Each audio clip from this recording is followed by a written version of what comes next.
Hold your Hey! freaking horses! Well, we're here, so. Hi, everybody! Oh. Take it away, Brian. All right. Hello, everybody, and welcome back to the adventures of the intrepid crew of the Berezaya Argia. When we last left off, our group was, and thank you for your patience. We took Father's Day weekend off because, we love our fathers and give them hugs and stuff. But we're now back with a vengeance. And so when we last left off, the crew was working on a couple of different projects to kind of finish off the last few days of downtime until Rhiannon was to receive a response from Drakasgal regarding the fate of her mother, the release of her mother, I should say. And it was a couple of interesting moments. Gavin had discovered that Lady Alana Earpolter had discovered some information about Zaya. Not so much that Zaya is a Kalashtar possessing an airship, but the fact that the airship was the kind of a merging of Fae and something else. But knowing that there are some Fae origins is to part of what kind of makes Zaya tick, so to speak, which was admittedly kind of a warning flag for some people just in general that, that the information, albeit very exotic and eclectic and lost to history, is out there.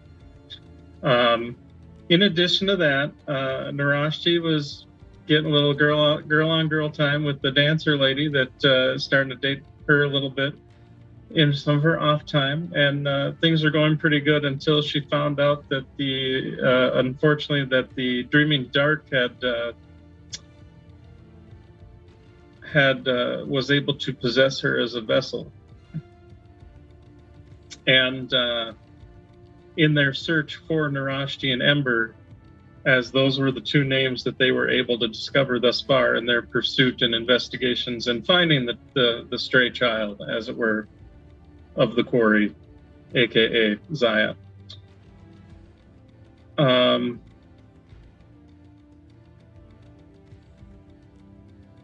So that was to say a bittersweet moment, is probably saying the Pope's a little Catholic.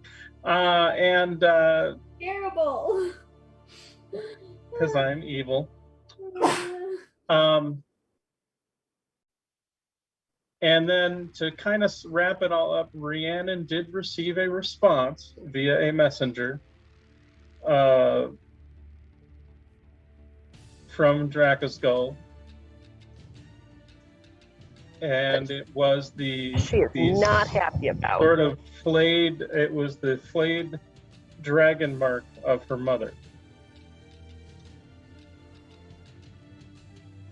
And that's more or less where we're at. A couple of quick, since we are at the kind of that end of that downtime period, a couple of quick things to note. And I know we maybe covered it already, but just to make sure that everybody's good. Everybody should have their training in vehicles air, so you should have proficiency with that. Amaya has expertise with it, so basically double your proficiency bonus for vehicles air. But everyone else should have basic proficiency with vehicles air. Should we add that as a skill? It goes under like tools and proficiencies, not necessarily skills. There is a place to add it. I got it. Yeah. I got it. Because depending on Under what you're tools. doing, sometimes you use different attributes. Mm-hmm. It just kind of depends on what you're doing. But all that really means is now that you have proficiency with it, you get your proficiency bonus plus whatever ability modifier it happens to be for whatever the particular skill check is when you're rolling, as opposed to just your attributes. So you definitely are better pilots in general. That also being said, too, Liddy now knows Common. Or no, Liddy's still a beginner in Common and Reading. That's right. Liddy still has a few weeks to go. I forgot. Liddy's got about 2 more weeks to go. Just kidding. However, the goblins, for those that were being trained, Wanda, Tulio, and Trilila, they now have proficiency in performance. Now, granted, that gives them like a +3 to their roll, so it's not like they're not the greatest, but they're trained. They're trained. They're backup dancers. What do you want? Well, there you go. And then finally, Nikali did finish the feathered cloak that he had enchanted. And he's kind of offering it to the group. As far, you didn't have anyone in particular that they were that it was necessarily themed for, but remind me what it does. So it is an attuned item, and it works somewhat similar to Wings of Flying, but there are a couple of differences. Let me look up Wings of Flying just to give you the base stuff, and then I can kind of expound from there. So Wings of Flying are a cloak that you can use an action to speak the command word, and then it pops out a pair of bird-like wings on your back that last for an hour or until you repeat the command word as an action. When the wings are out, you have a flying speed of 60 feet. When the wings disappear, you can't use them again for a die 12 hours. Now, because this is, and so that's like the basic magic item, but because Nikali enchanted it, there are a couple of further addendums. One, the wearer is treated as if under the effects of a feather fall at all time, just the wearer though, not like, so like, as long as you wear the cloak, you'll never fall to your death.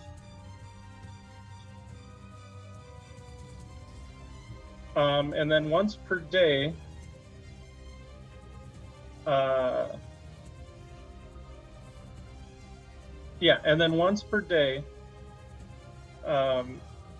as a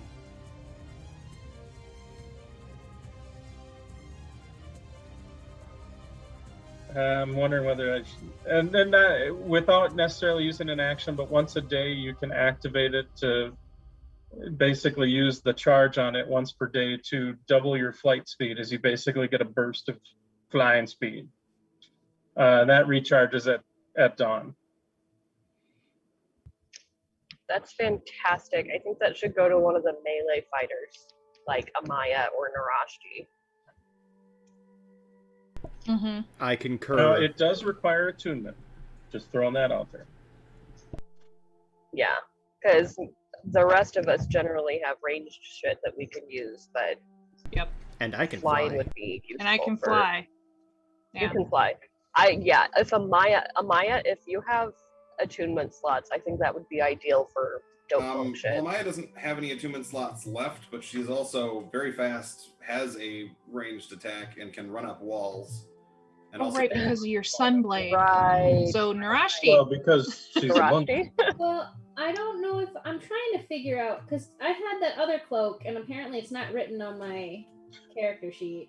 Oh, so the one cloak that you Oh, the fancy one? The fancy one that you took when you were a hat rack, when people mistook you for a cloak ring.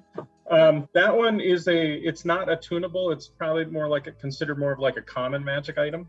Cool. I couldn't remember, and I apparently didn't write it down, but I think I wrote it down somewhere. I just can't find it. Well, did we ever figure out what it did, or was it just the Yeah. cloak? Yes.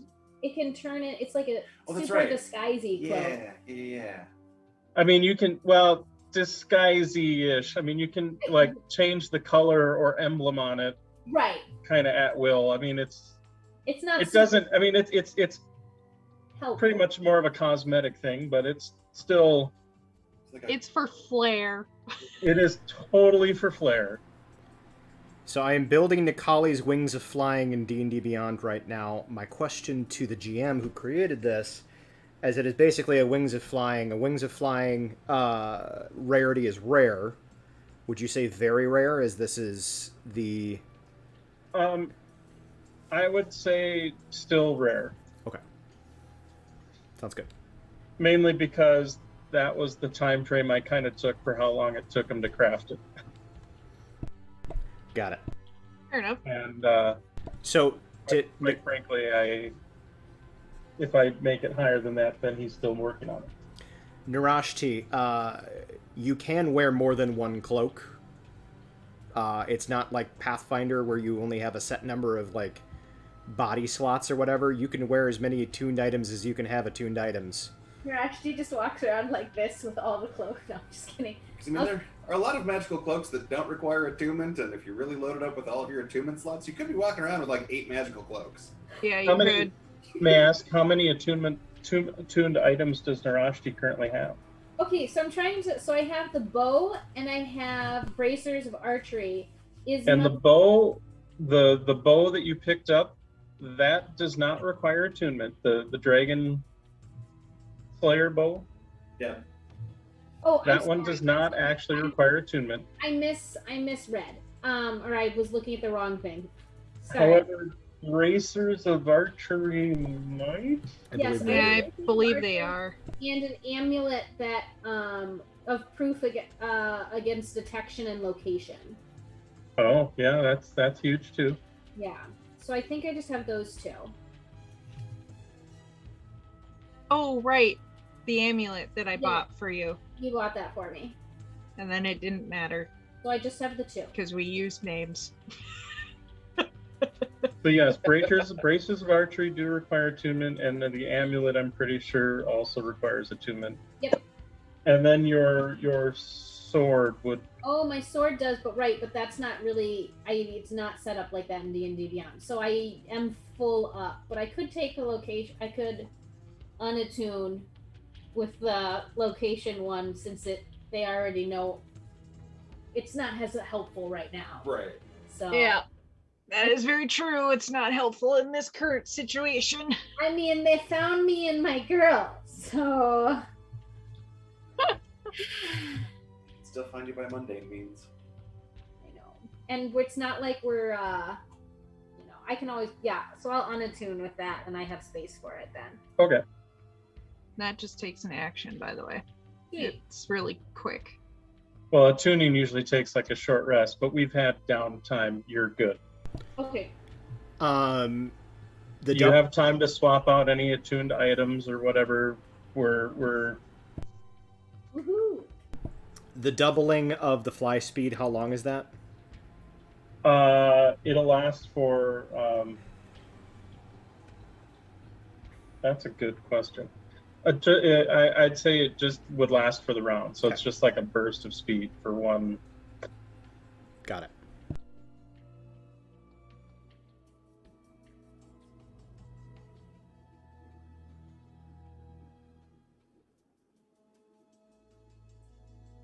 Cool.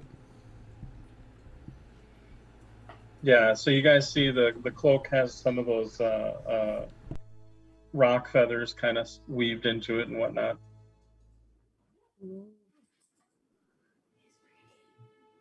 It looks very pretty. And I think that was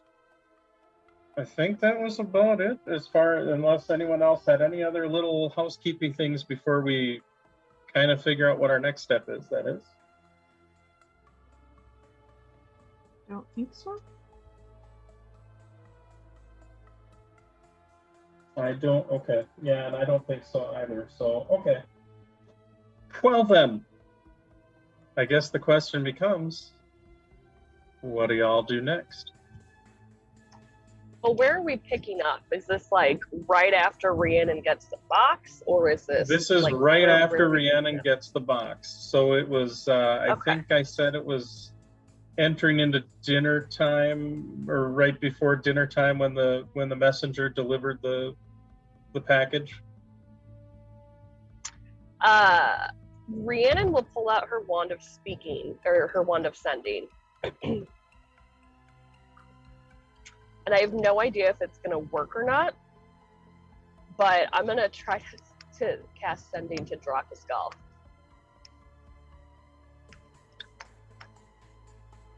Okay.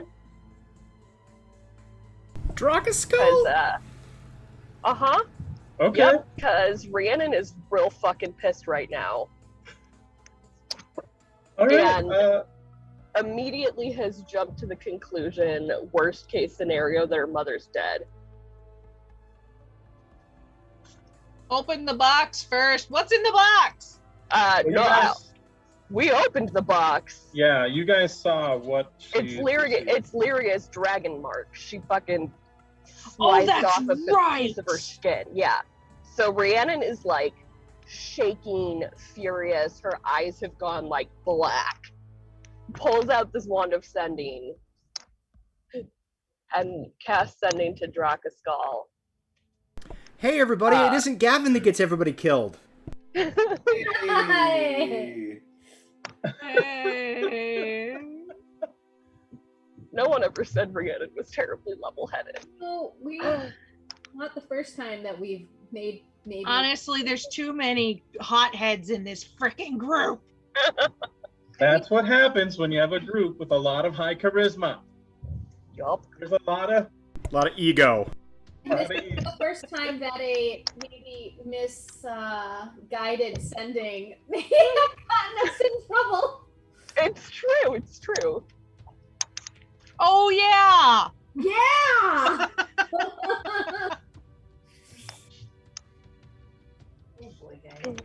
So Actually, I think Okay. if we're all So- there and I would have saw that, I probably would have dove at Rhiannon to try to wrestle the wand away. I think only Ember was there. Okay, so Then absolutely I would have dove. well, here's the deal then. I would like Ember and Shit. Rhiannon to roll initiative. Okay. great. Sure, I'll roll initiative for both of us. I will handle Uh, Rhiannon for this. Okay. That seems fair. Alright, I'm rolling. Oh! 21! 19. Damn it. So Ember, you see her drawing the wand and with a determined will, and you know what the wand is because she's had enough time kind of using it to check in with her father and whatnot. You know basically what it does.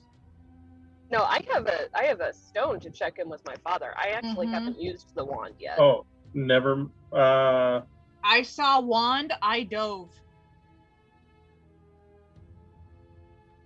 All right. So Doesn't go ahead matter. and make an athletics check.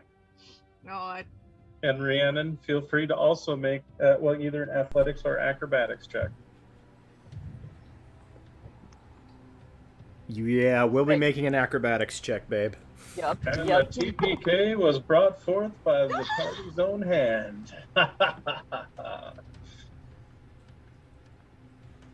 Just kidding. That I have no idea what's going to happen. I probably slammed into a wall. I have a total of a 10. 17. You leap for her, but she definitely Rhiannon. I mean, granted, she's no Amaya, but she's still pretty nimble on her feet, and she ducks out of the way and kind of steps back as you sort of your arms sort of catch air, and unfortunately, you kind of land on the Okay. ground. Okay. Hang on. That's my action. That's your action. And probably maybe 5 feet of movement if it matters.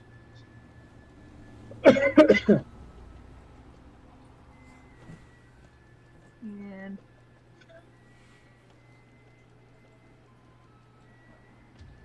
no. No. Okay. No. Okay. No, I'm not. All right.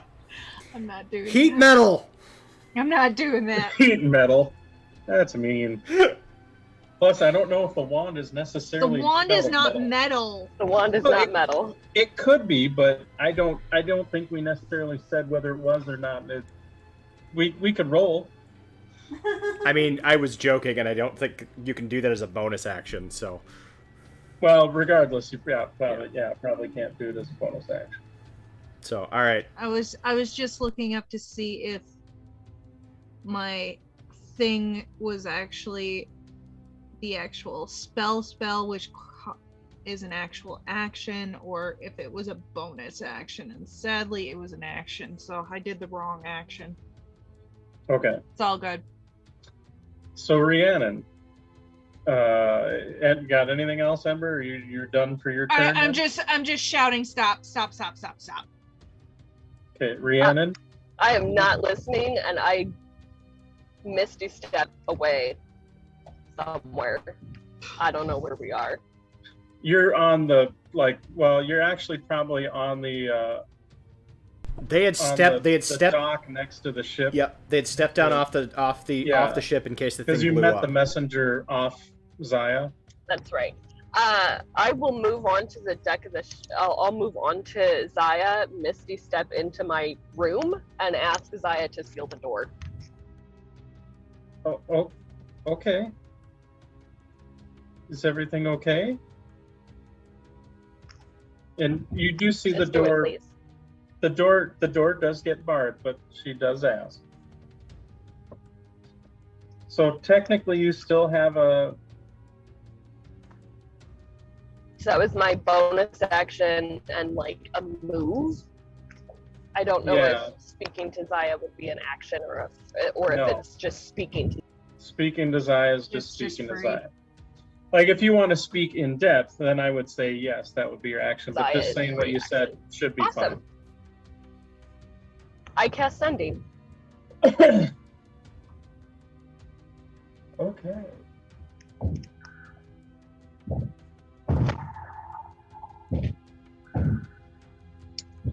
And what do you say? And I say, yeah.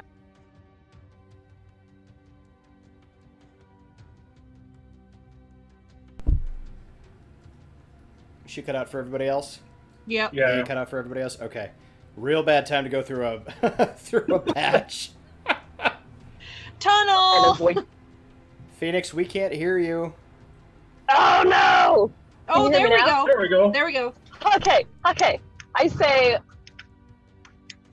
I gave you a chance to set things right and to avoid your fate. Now, I will bring your world down around your ears. Oh God. And you will watch it turn to ash. And you will watch as far as you get. That's fine. Actually, that's a little bit more terrifying. And you will watch. That's fine. Rhiannon will keep talking, it probably doesn't cross her mind, word limit, she's just fucking pissed right now. I'm just pinging Zaya. Open the door. And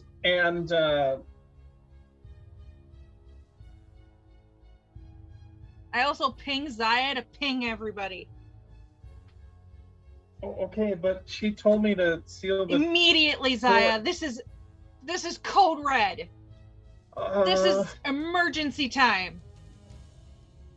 Amaya, you're probably, granted, because you do a lot of the night shift stuff too, so you're maybe sleeping a little bit when you hear Zaya kind of wake you up in your mind, go, Mom, Ember and Rhiannon are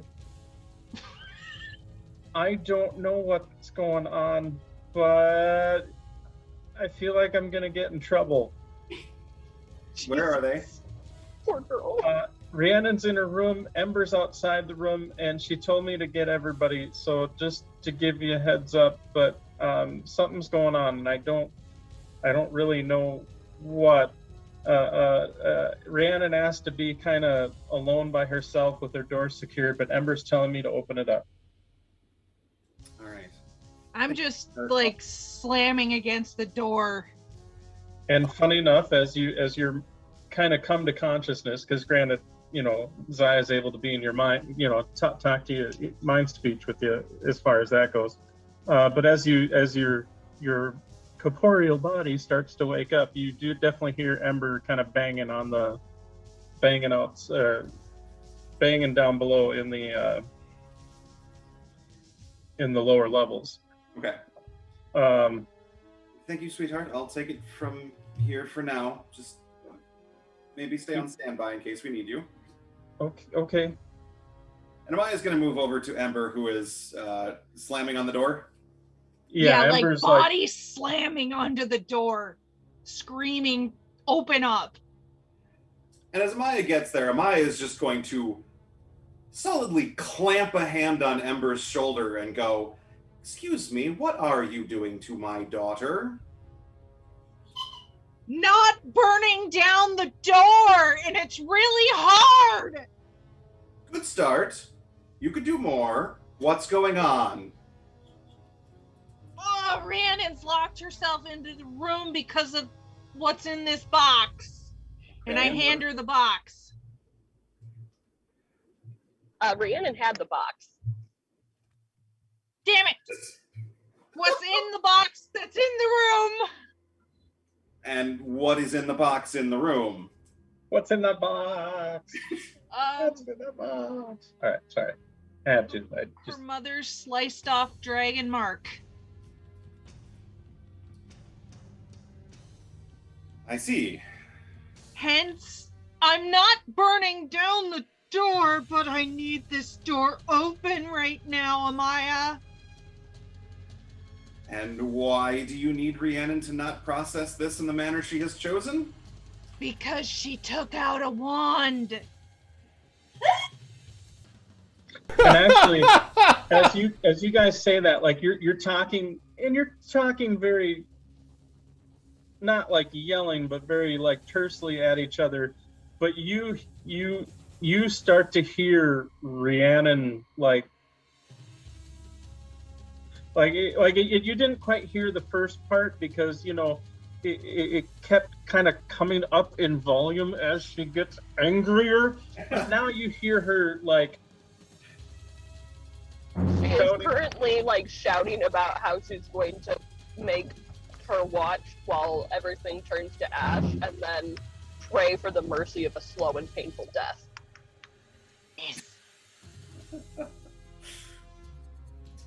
Yeah, and yeah. So then you hear that sort of escalate as she is just threatening loudly. Like you couldn't quite hear the initial parts, aka what she covered with the wand, but as she keeps going, yeah, she's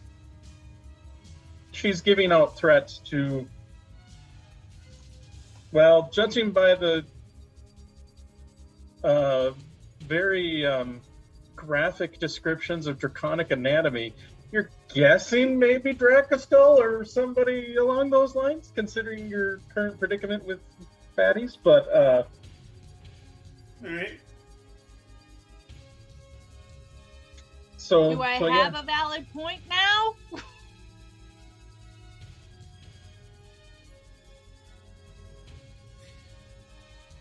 Amaya's just going to kind of pause for a second and then knock on Rhiannon's door. Rhiannon, do you have a moment?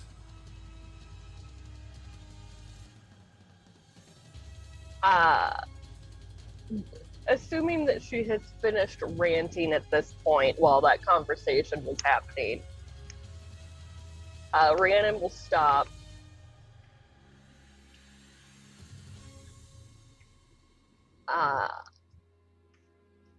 and go to the door and ask Zaya to open it back up. And she does. And you guys see the door start to form again. Are you all right? No. Do you need anything from any of us?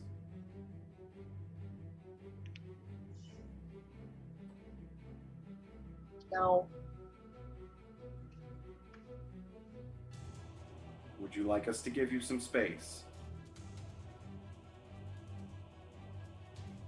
Please. Okay. Let us know if any of that changes. Thank you. And then Maya kind of puts her arm around Ember's shoulder and goes, all right, let's go.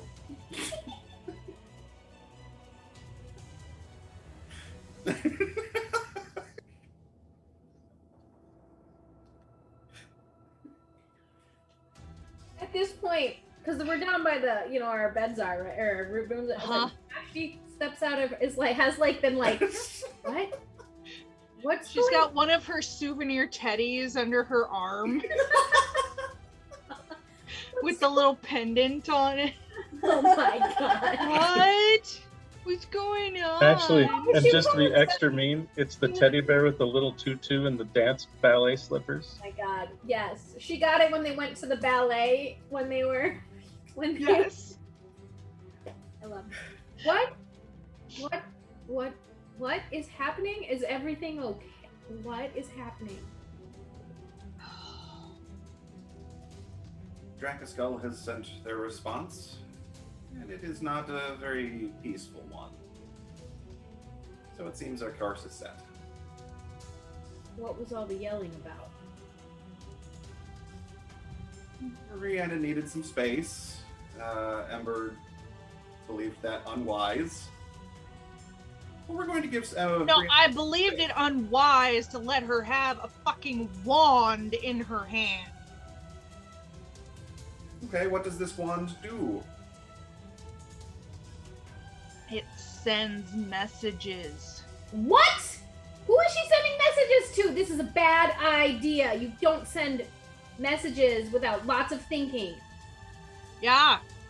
Now, I will say, Gavin, you're probably still at the university kind of finishing up what last-minute things, unless I said something otherwise. Nope, that's what you said, which is why I'm being real quiet right now. So we'll say that probably at about this time is when you get back to the ship after finishing up your what last things you need to finish up. Okay. Actually, I'll say you and Nikali, because Nikali probably went with you also to kind of finish up last-minute things with the two buffs. Sure. And funny enough, you definitely see from the time that they spent that there's a little friendship there, a little bit of a rapport, like more than just picking him as a source on all things Sulatar, but sure. So we're ambling onto the deck of the ship as this fairly tense conversation is happening. You as you come on board, you see Kaladin is sitting there about as far away from the hatch to go down into the deck as possible, holding onto a bottle, and just like as you were about to go past him, he just kind of sticks his arm out with the bottle, but kind of sticks his arm out, kind of pushing against your chest, and is like, you don't want to go down there. Why don't I want to go down there? Oh, smart man. Ember and Rhiannon had a thing, and it's something to do with Rhiannon's mom. The less I know, the better.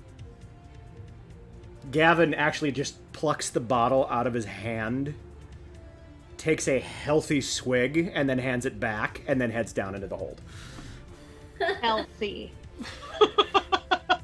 Healthy And being a relative just term. kind of watches you go. I see like a 3 to 5 second swig. Kaladin actually puts his arm over Nikali's shoulder and goes, "That there is a brave man. A stupid man, but a brave one." And just kind of sits there and takes his drink and As Gavin is Everybody take your bets! As Gavin is heading down the stairs, he yells over his shoulder, "Tagline to my memoir!" So you head downstairs, and you see there's a little, you see Narashi kind of sticking her head out the door with her little ballerina teddy bear. You see Ember and Amaya having a firm discussion. We'll say not terse necessarily, but firm. We'll call it that at this point because it's kind of simmered down a little bit. Although you did hear Narashi just yell something about sending messages is bad, whatever the hell that means. And that is what you seem to kind of walk in on, the kind of the tail end of this conversation. Yes, sending messages very bad in this state. Like, how many countries are we gonna fucking go to war with now? Okay. Who are we going to war with now? Probably everybody. I mean, fair, but I feel like something new has happened that I've missed. How about we got a on the messenger. deck and discuss this?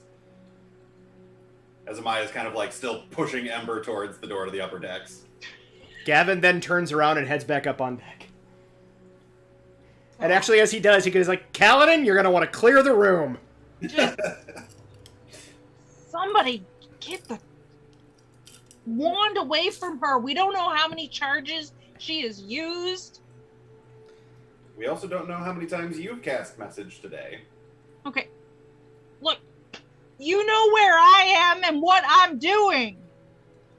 Really? Most of the time I feel I don't. Well, that's fair. I feel like we've learned our lesson about sending messages. Gavin Right. is now waiting at the top of the stairs. He's like, "Is somebody gonna tell me what the hell just happened?" Okay. A messenger came and Rhiannon received a box from a courier. We met him. We opened up the box and it is a sliced off section of her mother. It's her mother's dragon mark in the box. Okay. And she has locked herself in the room with her sending wand. There was a lot of angry yelling about watching things burn.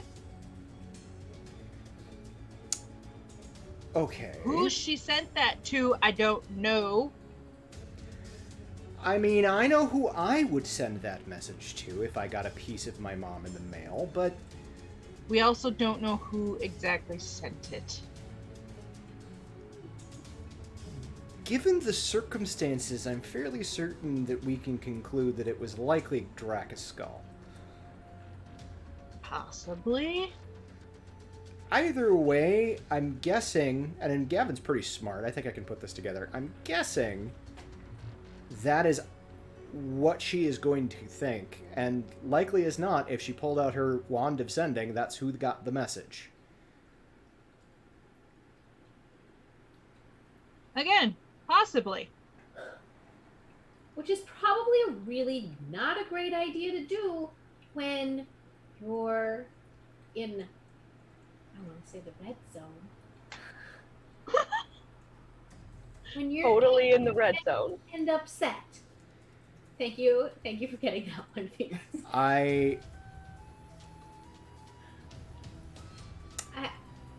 I understand how this is concerning, and I share your concerns, but I'm not certain that I would have done any differently. Or Ember. Nor I. That's why we had people around us to check us. Correct. I'm curious, does this change anything? Are we not going to go after this dragon for the things that they have done and wrought? Because we have plenty of reason to be fairly pissed off at this dragon, and if we're not, then why have I been doing all this research? Well, then we just blew away a whole bunch of chances of getting a leg up on this guy. Did we? Didn't we? I mean, look at it from the dragon's point of view. They've already doubled down on the fact that we are this children of calamity thing. Like, they have set their course. They set us up to die over Kabara. Somehow we wound up in Zendrik, but that's neither here nor there. And then, when we gave them the opportunity to back the fuck off, they send a piece of Rhiannon's mom. Again, allegedly, we don't know if it's really him or if he's fucking with us. Maybe he's taking credit for something that he's not even doing. We don't even know. Is that gonna change anything that we're gonna do? Possibly, because if it's not him that sliced off Rhiannon's mom, I don't know, priorities? I'm not saying we go after the dragon now, but I'm pretty sure that was going to be inevitable one way or the other. I'm not saying that we don't go after him. I'm with Ember on this. It's stupid to send a message without a lot of thought beforehand, because the last time we did that, we did that in Ember. We gave away information we didn't intend to. We already know that the Dreaming Dark are looking for us. It's stupid, and this is how you end up trying to be with your girlfriend and she tries to kill you. Wait, what? God. Gavin has this kind of confused look at it. He's like, I don't think we're talking about the same thing anymore. I was with you up to a certain point there, Narash. Wait, what? Just sending is bad. She walks away. I'm done. Not like fully, like. I mean, not all sending's bad. What's been done has been done. Well, hold on. Let's just... When bad things happen, you have to wait at least a day or get crew consent to cast ascending. And we'll figure it out from here. I'm just gonna go verify something real quick. Gavin heads down into the hold and he goes up to Rhiannon's door and he just knocks very politely. Yes. My love, I know you are angry and upset, but I just need to know, did you send ascending to Drakaskull? Theoretically. Theoretically, did you threaten them within an inch of their lives? I mean, technically, I don't know how much of it actually went through, because I just kept talking. Okay. Probably partially, yeah. Alright, so I'm gonna go ahead and just assume that they know you're angry. I assume you need some more time to process?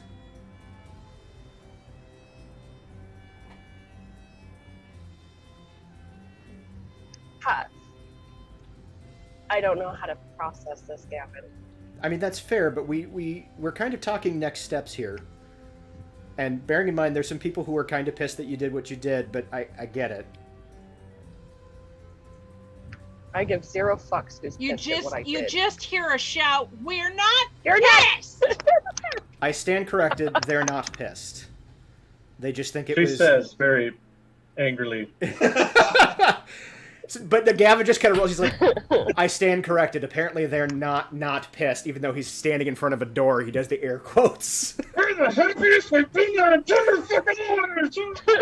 Strategically, you did give away any surprise advantage we may have, but we can work around that. We frequently work in that zone. She knew we were coming. There was no advantage. That's what I'm saying. She knew what sending this meant. Also, apparently, Narashti's girlfriend tried to kill her. That's very new information that I just found. I don't know. But she's real upset about the sending because Narashti, her girlfriend, tried to kill her. I don't know what one has to do with the other. I'm just presenting the information that I currently have. I don't either, and I'm going to be real honest. While I feel for Narashti, I can't deal with more right now. Fair enough. And you know good and well that at least you and probably Ember would have done the exact same fucking thing I just did. That's what I said. Only I probably would have done it stupider. I mean, come in here. Am I allowed in there? I don't want to get fireballed or something. Well, I just asked you to come in here. Okay, but you're still pretty pissed, so I thought I'd check. He opens the door and steps inside. She is, like, sitting on the floor against the wall, like, curled into a ball and just crying now. He just kind of goes over and wraps his arms around her. I think she's dead. I know. I think she killed her. I know. What if she's dead after all of this? After... We don't know. We don't know that she is. We don't know that she isn't. But if she is, then we go do exactly what I'm sure you told her we were going to do. As frustrated as they may be up there, we've still got your back. Okay.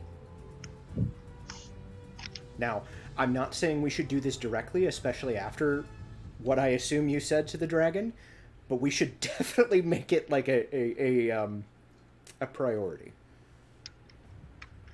Yeah. And she just kind of looks up at Gavin and then just buries her face in his chest. He just holds her until she's out of tears.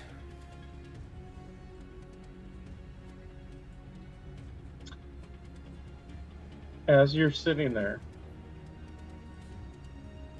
being held, because granted, I had to think of something. You get Dracoskull's reply. Oh no. I was waiting. The children of Calamity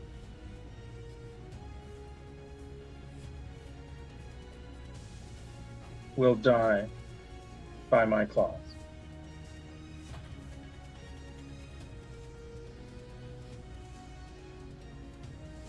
You threaten me to watch, so I offer this. The last thing your mother will see is your dead body.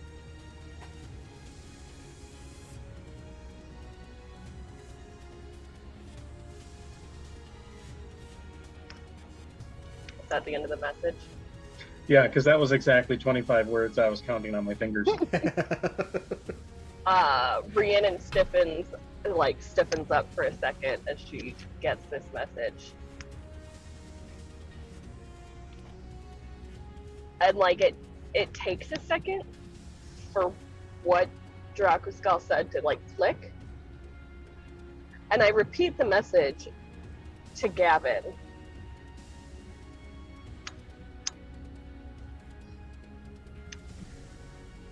Oh, well, good news is she's alive. I pull my wand back out. Can we be strategic? Can we be strategic about this, please? I'm not talking to her. And I cast sending to my mother. Okay. And I'll just say in Elvish, Mama?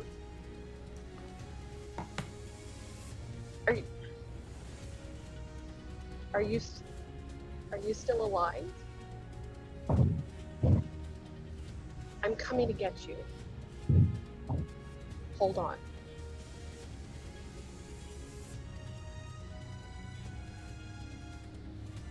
I love you. And that's it. Okay.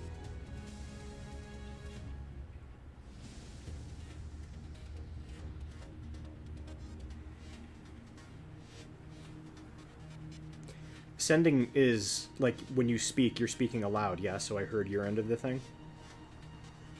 Yeah.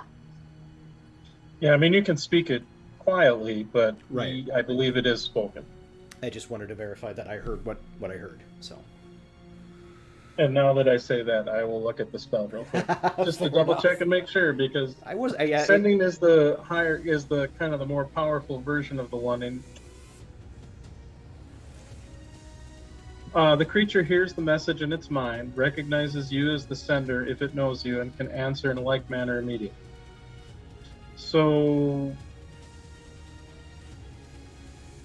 it doesn't. I don't think it necessarily has to be spoken, but realistically, I would say unless you're a Kalashtar or have telepathy as a normal ability, it'd probably be kind of instinctual to say it out loud. Does it say the spell has a verbal component? Oh, sure. After I close the book, then you ask that question. Well, you should have read. It is verbal and somatic, So there you go. and material. So yeah, so that's a good point. That would make sense. So, yeah, we'll say you heard her say her half. Gavin just kind of watches to see if there's any kind of response. Like, he doesn't say anything after the message.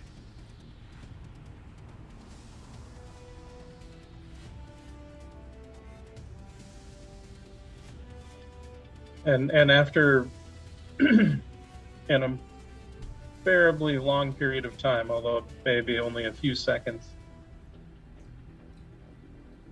you hear, Rhiannon? Oh, my baby. No, don't come here. Don't come here. She wants to kill you, all of you.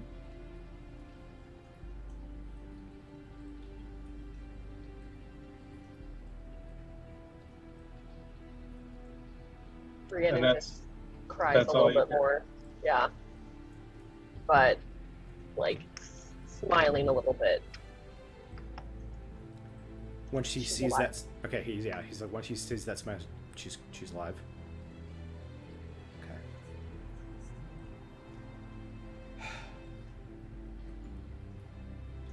We got some planning to do.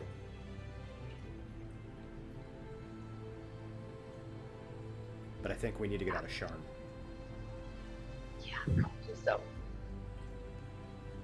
What are we doing about your friend? I trust her. It's a step for you. Well, I'm growing as a person.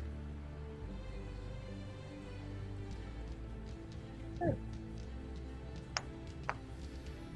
Let's get out of Sharn and go figure out how to get your mom. Okay. She'll just, like, stand up and take his hand and go with him. I'm gonna go find whoever's most collected. Oh, and while this has been going on, Amaya has been steering Ember toward Narashti. Like, all right, Gavin's got that. Narashti's got relationship drama. That's your wheelhouse. That's where you're needed. Let's go on.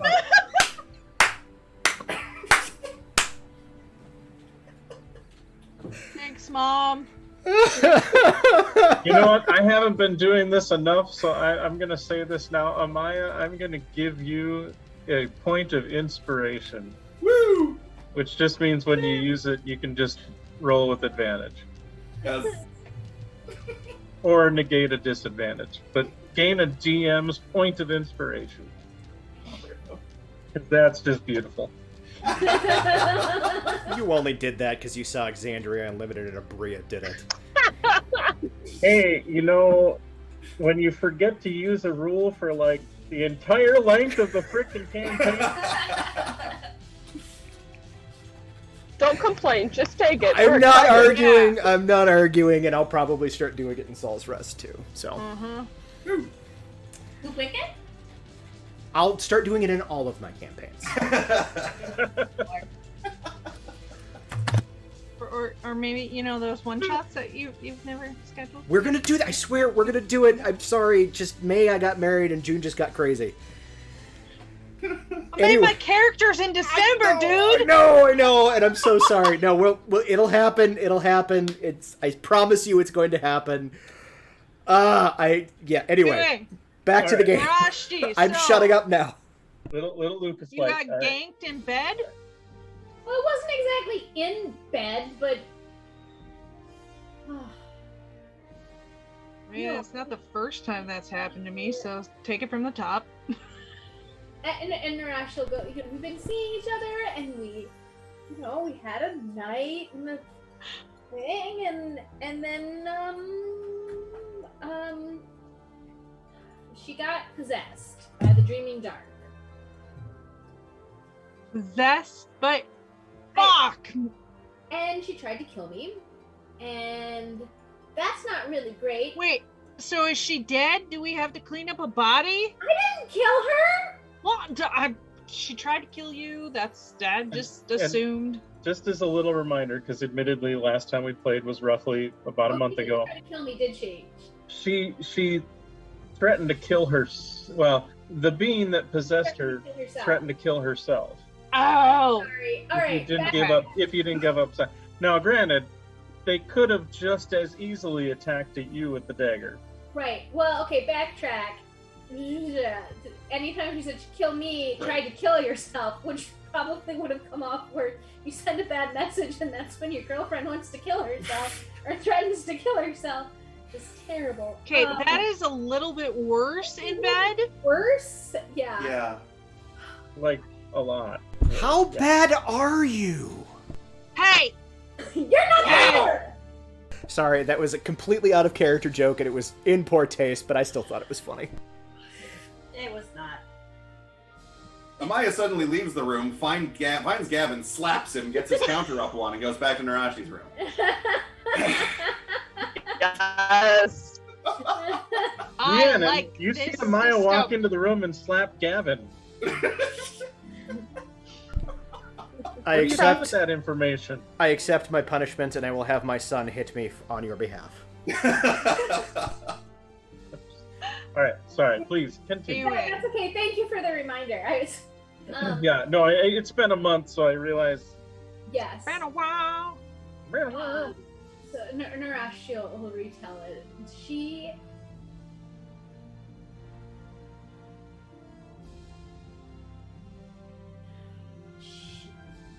was gonna kill herself. I don't know. I had to leave because the only thing that I could see to keep her safe was to cut it off. So I left her, and I'm hoping she's not dead.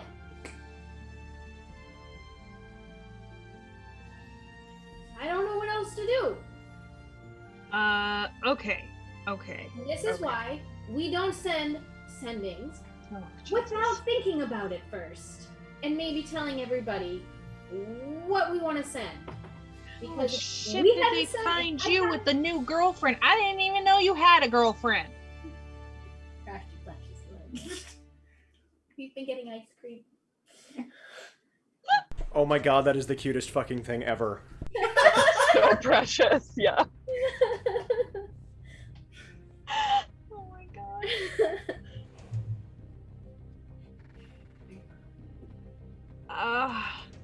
Do you think And you left her.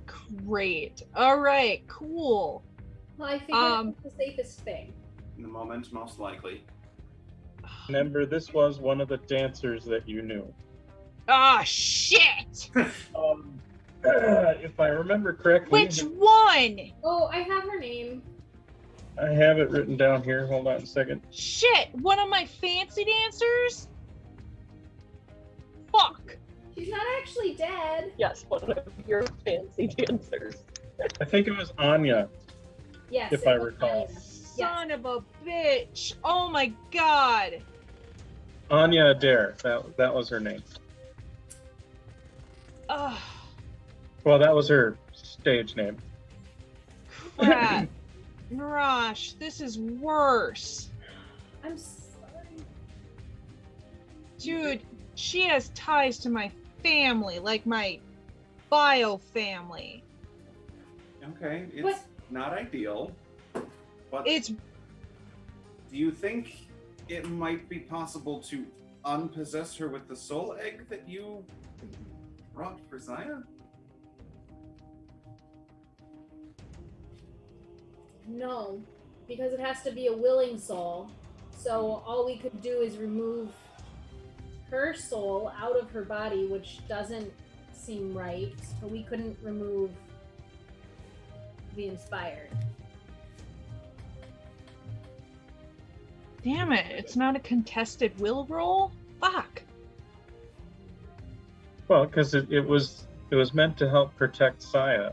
It's meant to be a safe cocoon, not a like I'm gonna rend your soul to shreds sort of thing. I kind of think of it, snails. Yeah, but we don't want to rend it hermit to crab? shreds. We're just...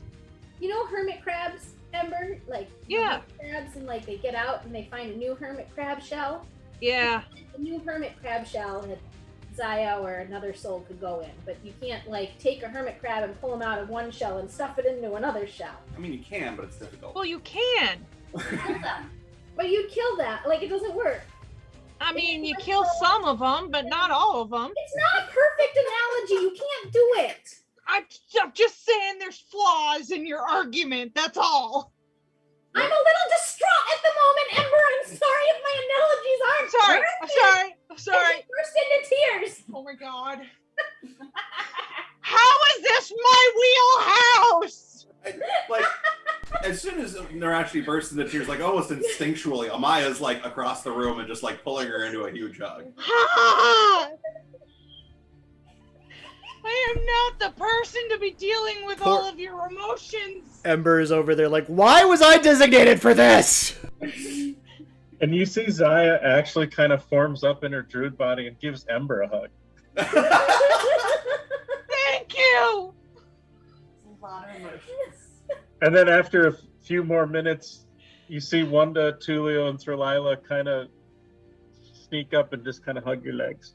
Okay. This is okay. All right. Okay, so while we're still in town, because we're not in town for that long, I'm sure. What do we do about her? Anya? Anya. I gotta find her. Where did you leave her? I will say like the place that we were at. And I would have like, if we didn't pay, like I would have like settled the bill before I left or whatever. Sure. Cause you're classy. How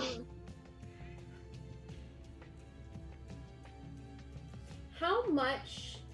So if she was, because how much access to her memories and everything does the Dreaming Dark have?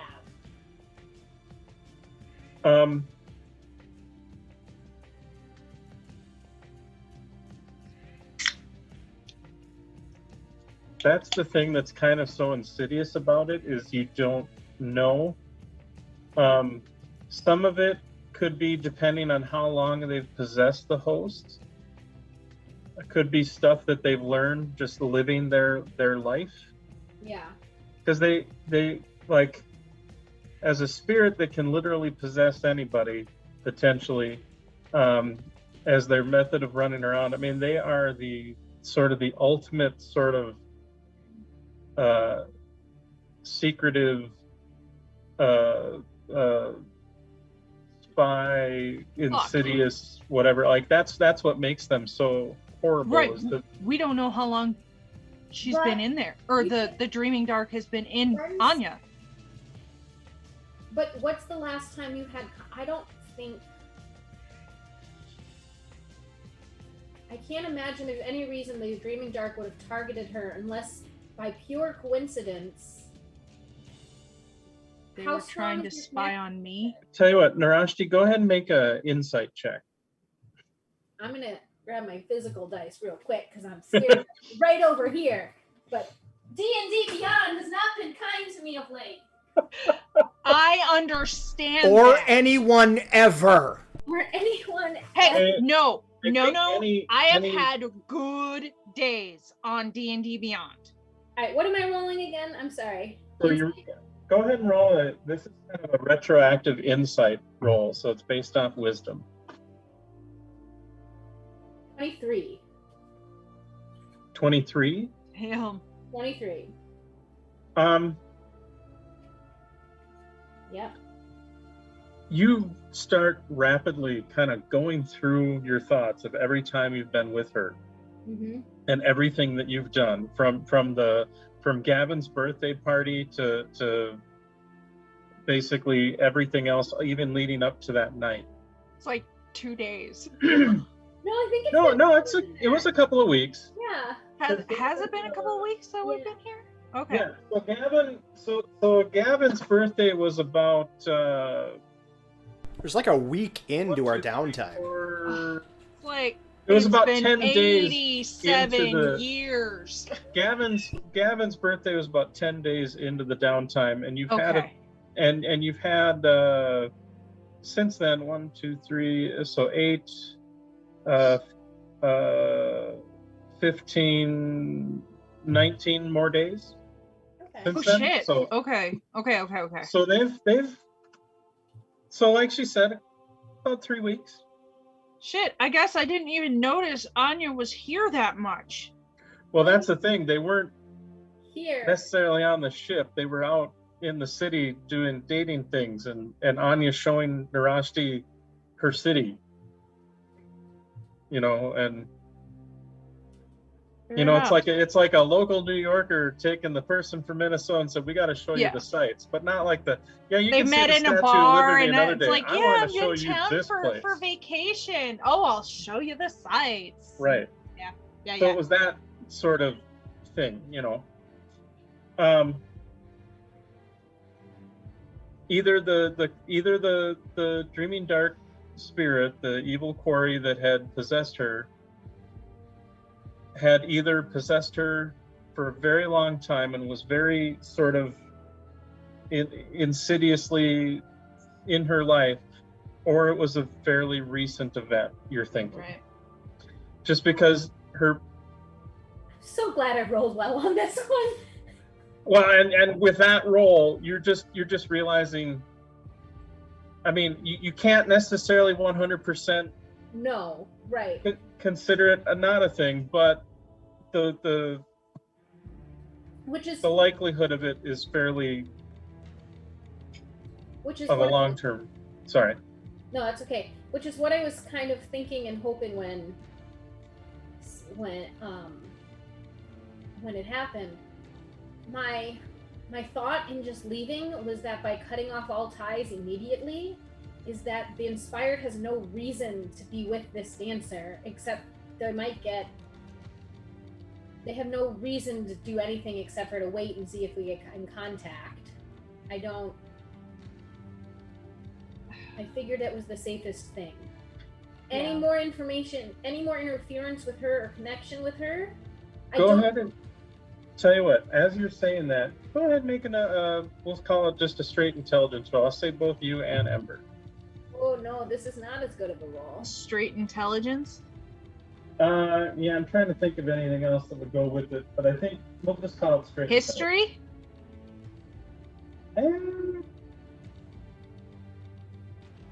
Sure, I'll say history with a higher DC. Yes! I take it! Yeah, Amaya, you can as well. I rolled a 9. Okay. 21. 13 on straight int. Oh yeah, mine was a 9 on a straight int. So Ember, as she's saying this, you realize though one thing that she's overlooking is what you had mentioned earlier. Yeah. In that the Spying dancer on is me. in a position to also be spying on your family potentially as well.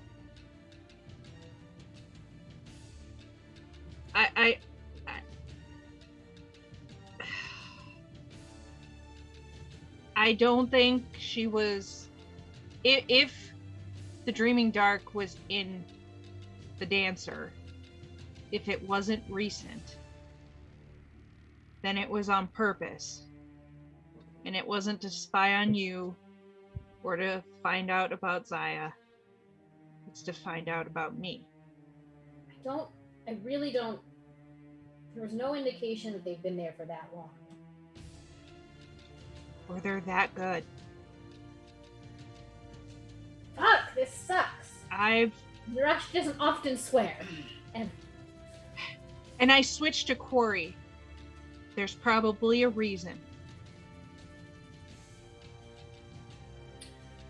I shouldn't know this language, and you know it. How do you know Quarry?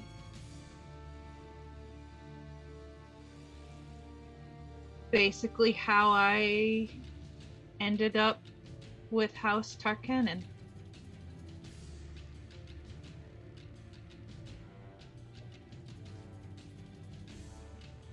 A Kalashtar took pity on me.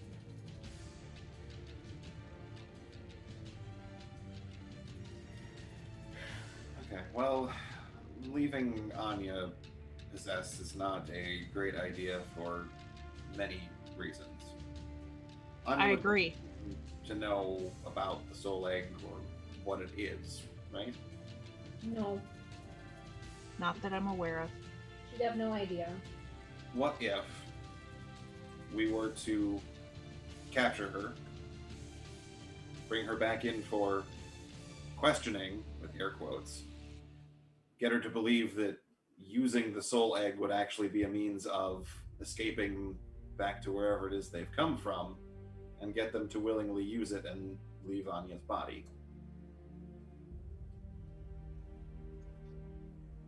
How?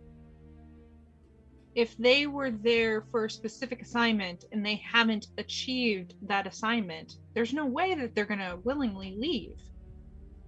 They will if they know we're keeping their host body permanently restrained, and I don't They'll want to just kill the host body. Now, I will say this much, Darashti, you know, typically with the Shadow Slayers,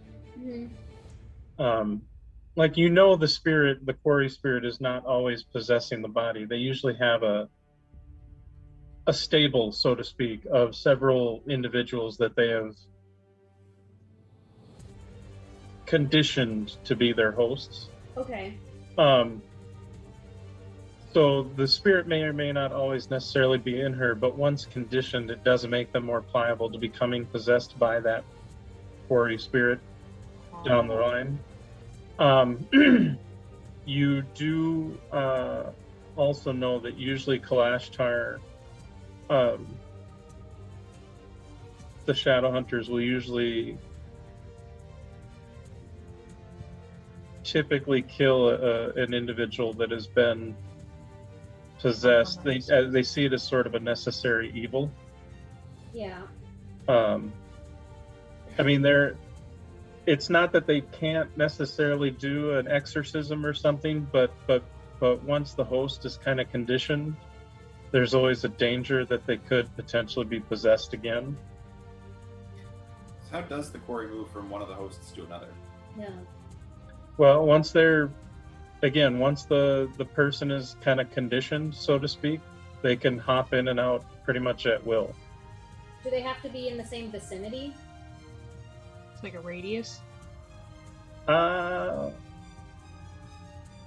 You know, you don't know, because most of your information comes from dealing with the inspired, which is the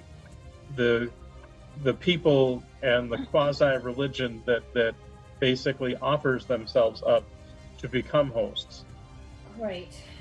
Because, you know, the Dreaming Dark have been so, again, and sort of insidious in getting their tentacles everywhere, that they created their own religion, cult, whatever you want to call it, that basically people voluntarily open themselves to become hosts. Because they feel like when they're possessed, they feel that is a blessing from the holy spirits of whatever, because they don't really realize they're the quarry nightmare spirits. Now, that being said, typically the host doesn't necessarily know what's going on. Right. And I would have shared, like, she didn't know what happened. She had no memory Yeah, like She didn't- when it dropped out, all she noticed was she felt a pain in her neck and noticed she was holding a bloody dagger to her neck and was like, what the fuck?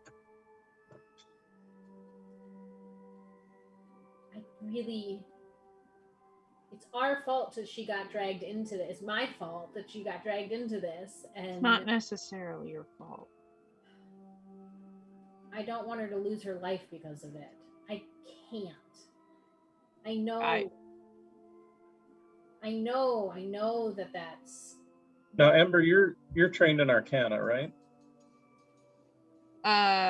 Yeah. So Well, I'm trained in everything. but you have proficiency in Arcana, yes? Yeah, I have yeah. Then I won't even necessarily need you to make a roll. You know there are certain abjuration magics Mm-hmm. that are to help against possession and well, I do have or potentially try to exorcise something like I want to say protection from evil and good can help try to exorcise a spirit, and dispel evil and good will definitely I help have her protection to. from evil and I good. have protection, and it does not.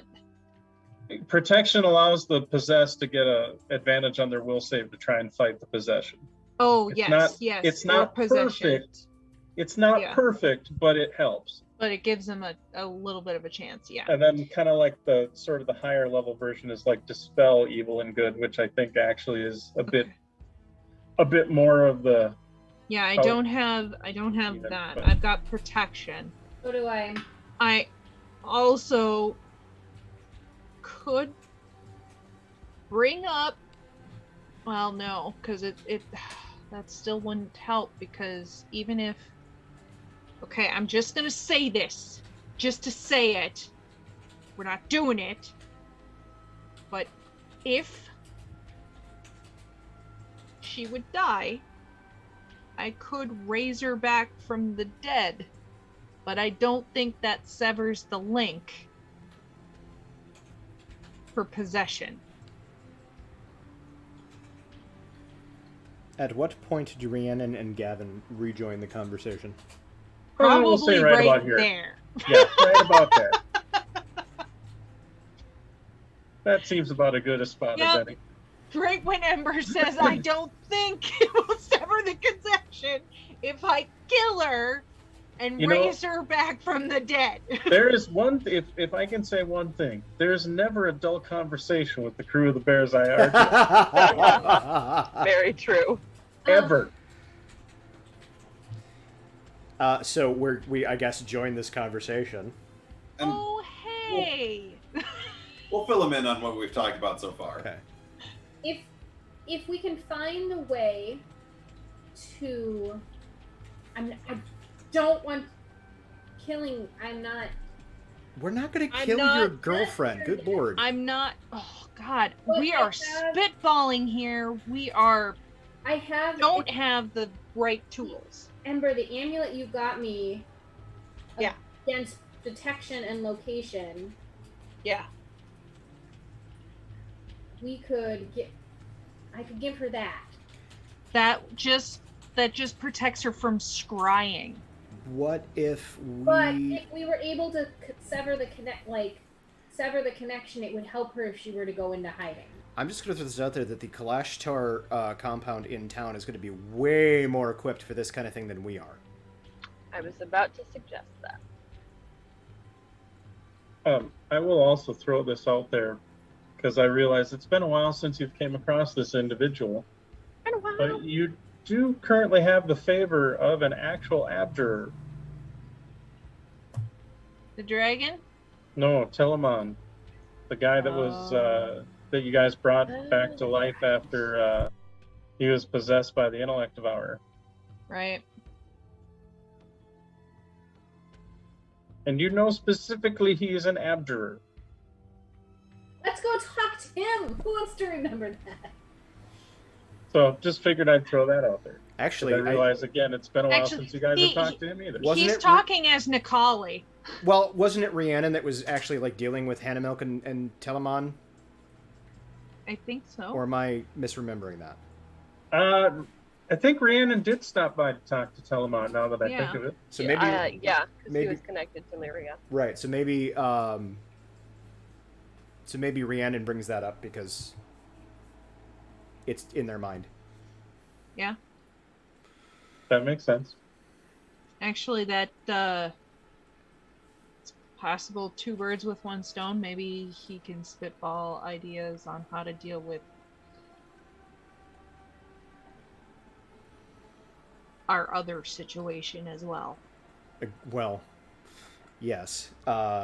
Leaving Sharn sooner than later, but it sounds like we need to deal with this before we go. So, Absolutely, we cannot leave this. Also, I need chocolate. So let's go talk to Telemon. IRL or in game? Yes. In-game. No, That's fair. both. That's fair. Both, but in-game. Narasha needs chocolate.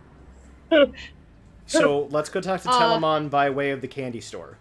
Ember whips out, goes into her bag and hands her one of her very favorite chocolate bars. It's actually pretty expensive chocolate.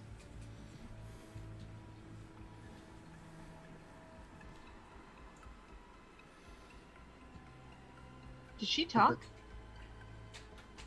Did you? Oh, there. Oh, yeah. Oh, I hear you now, but we'll eat the. okay. Thank you, sir. I'm gonna mark this off. Bailey, I don't know. Maybe if you talk, if you go too quiet, the mic maybe doesn't pick it up. Maybe I don't know. Okay, Think so. sorry. I was looking down. Too. No, yeah. Just that's a guess. Yeah. I don't know It might be. for sure. It works better than my computer mic, so. Yeah, no. Otherwise, you sounded great. Just. So you're right. Maybe actually, when your head is tilted down, I don't know Maybe. if it's a little more directional. it's but- actually pepper chocolate. Is it spicy? It's very spicy. And where your chocolate is spicy. And perhaps whilst we are out and about, we can stop and get some armor for Rhiannon. Rhiannon looks yeah. up at her name. What? Okay. How much? Oh, right. How much do we We need? talked about that. Yeah, we were training. Mhm. We got group funds. Well, and I got about 2K I can throw at it too. So I've got 3.8K. I have no more money. I am flat fucking broke. understood, but I think you having armor is better than you not having armor. I would wholeheartedly agree as the bard that has to raise I dead. was gonna say, as gestures to Ember, as the healer might contest that you getting hit less is good. Agreed. Hey. So yeah, let's go find a magical armor shop. Adjacent Okay. to a candy store, en route to Telemon. Yes. Actually, It's Sharn, it's a that's not a specialty. It's a candy and magical armor shop. They Hey, specialize. You joke. I'm opening that now. And I just see like candy cane plate mail and You know, the edible armor. And like the competing store right across from the street, and they shout at each other. But the competing store like sells tea and wands and shit. And it's this crotchety old man and the crotchety old woman just shouting across each other. And at the end, they go home. At the end of the day, they go home together because they're actually married. Damn straight. Damn straight. Yes. I even I'm got the name so of here it. You for ready? this. You ready? Definition of mom and pop shop. I got the name of it. Hard candy. Yeah. There you go. It's a thing. Each on your Oh my life. god. Oh my god. I love it. Oh, Hard candy and what's for next door? Oh. No, across the bridge from each other, because it's got to be shouting across a main thoroughfare. Yes, There you go. it has to be Yeah. like What's facing the each name other. of the tea? What's the name of the tea and wand store? Tea and wands. Oh. Is there a play on tea and sympathy we can do with wands? Right, schmoopsie. Smoopsy's getting water. Smoopsy, we need puns. Work on this. Oopsie, you've got homework. You have homework. All right. Name for the tea and wand shop. Tea and wand shop. Maybe a Across- play on like teen sympathy or something. I'll think of something. I know you will. That's why we're putting you on it. So I guess. For me, the bigger question Something is: about tea bags. Teabagging. Different thing. moving on.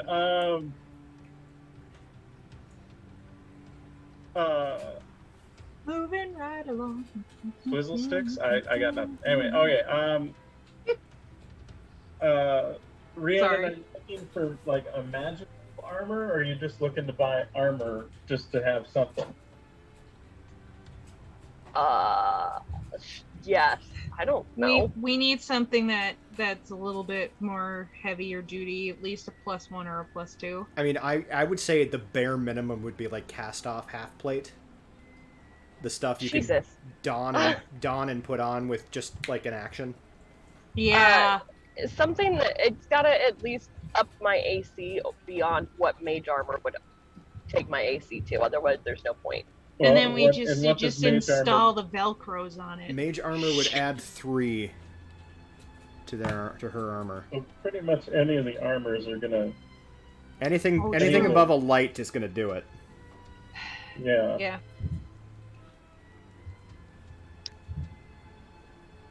Okay. Well, the cast-off armor, as I recall, and so just basic.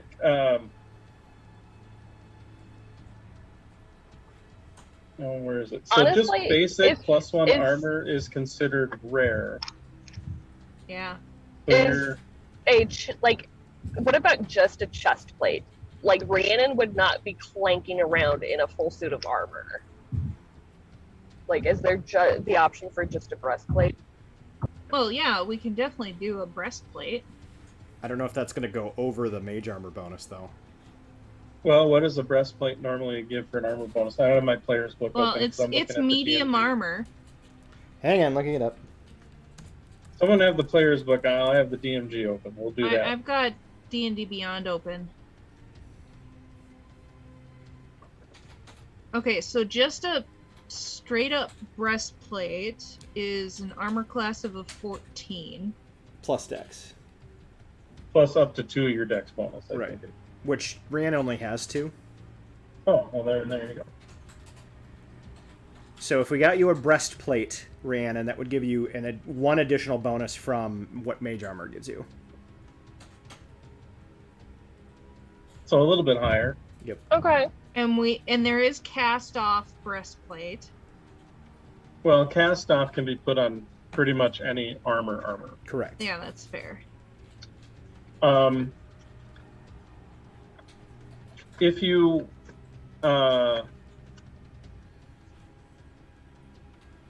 you wanted hey, magic items, there we go.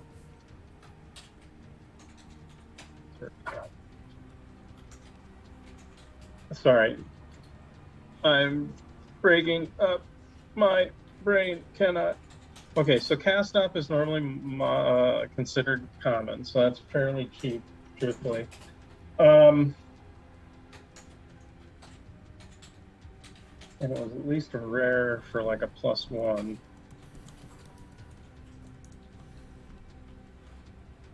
So I'm not going to necessarily dive into the role playing of finding a shop. You're in Sharn. If you can't find an armor shop, then I'm not running this game right. Let alone magical armor shop in Sharn. If you wanted something like the cast-off armor, like Gavin has, but with maybe a little extra protective enchantment, it would still be considered sort of a rare item, but with the sort of additional enchantment to sort of tweak it, you'd probably be looking at closer to that, probably that 5,000 end of the price range. Okay, so what would a +2 be? +2 would be very rare, which is you're probably talking about like a 10 10K? Probably 10 grand Okay. or more, depending. Keep in mind, I also have a cloak of protection, so I don't necessarily need a +2. Fair enough. But even a +1, that'll be an extra 2 to her AC. Yeah, Mhm. that should carry her for at least a few more And levels it before we have to does not- worry about that again. And cast off armor and regular magic armor doesn't require attunement. So if Correct. we did 1 grand from the party fund, 2 grand from me, and 2 grand from Ember, we could do the 5K. Yeah. Does that work? Done. Already marked off. Works Marking, for Alright. me. marking Yeah. the party gear, and I'll mark it off on Gavin now.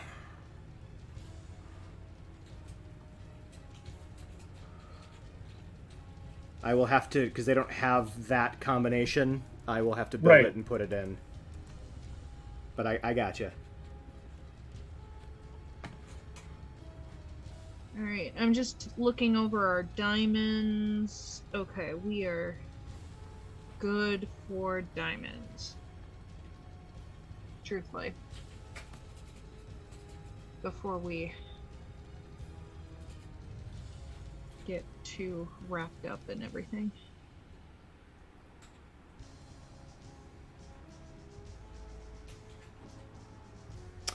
Okay, and then once that's done, and we grab some more chocolate. Very important. Do you want Yeah, more funny enough, cooling Rhiannon, effect when you wear ones? when you wear the armor, it has the pleasant smell of like cinnamon. I'm here for it. Yes. And it's not like an overpowering smell, but just a every time, it just is sort of in the air, like a little perfume of cinnamon. Haha, no stinky armor for me.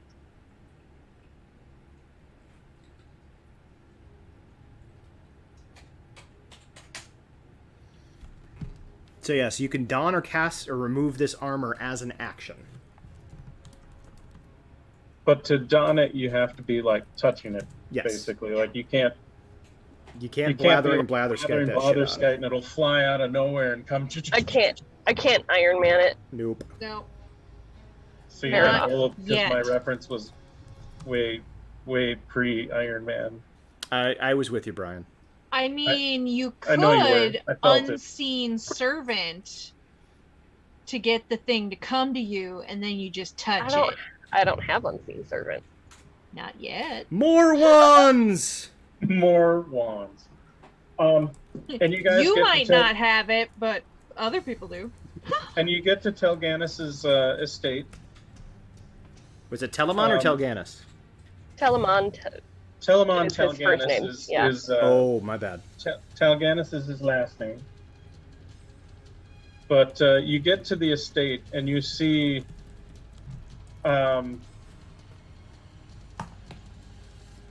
everything looks repaired from the damages of when they were attacked. Actually, it doesn't even look like anything has been damaged at this point because, yay, magic. But you knock and you do see that there is a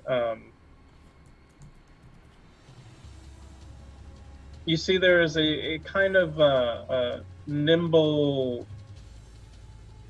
sort of a very wiry sort of clockwork humanoid construction. Maybe a warforge, but it looks a little more less like fibers and more clockworky. You're not 100% certain. But you see it kind of open the door a hair and goes, "May I help you?" In decent common. Yes, thank you. Rhiannon and Demadani, I'm here to see Telemon if he has a moment. Of course. Please, right this way. And opens the door and kind of gestures to you towards that original sort of sitting room, kind of entry room area. And you see now that as you kind of get past the door, as each of you walks in, you notice that any magic items that you have on you glow slightly. I mean, fair. Fair enough. Yeah. Considering everything he's been. Yeah. You also see that this servant, now that you get kind of a better look at them, you see that they are, they have kind of crossed behind them in a sort of interesting sort of kind of almost like a side draw, 2 rapiers as well.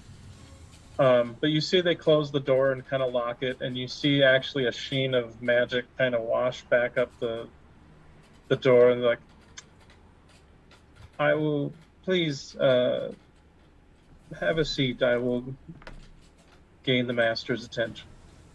And with that, they kind of walk actually fairly swiftly and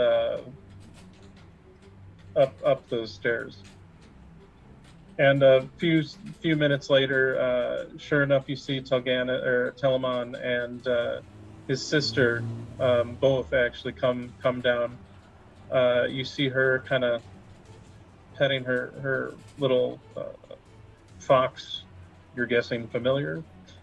But you see she's kind of overjoyed to see all of you, since, quite frankly, you've been the only friendly faces she's seen for a little bit of time. Let's see, we got 1, 2. So real quick while you're counting, Jesse, if you refresh the Rhiannon page, her AC has been adjusted, and Rhiannon, you went from a 13 to a 17. Through. God. Beautiful bump. So Yeah. I'm going to step away for a minute because I desperately have to pee. That's all right. Tell you what, do we want to, I mean, we're We nearing finally that 3 beat, o'clock mark. Do we want to, like, take a How far are quick you little from a break? and then 5, say 10. back at 3, like hard beat, downbeat sure. at 3? If we do that, that's fine, but when I get to Iowa City, I'm going to have to stop again, and it's probably going to be another 10-15 minutes. That's fair. How far are you from Iowa City? And that's Yeah, I guess how Less than far an are you hour. from? less than an hour. I mean, Tell you what, I we'll just take need a to go quick, pee. Let's do this. We'll do a quick 5-minute break. Okay. 5-minute break, and then we'll maybe worry about taking a quicker break Sounds good. when Rhiannon hits Right. Iowa City. Awesome. We'll All right. go through Sounds the good. possible option for the tea and wand shop. All right, let's hear it. When we When get we- back. Oh, okay. When we get back. Gotcha. All right, we'll be back. 5 minutes. 5 minutes, All right. everybody. Quick pee, we'll be right back. Commercial break.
feel like that is an ethical solution.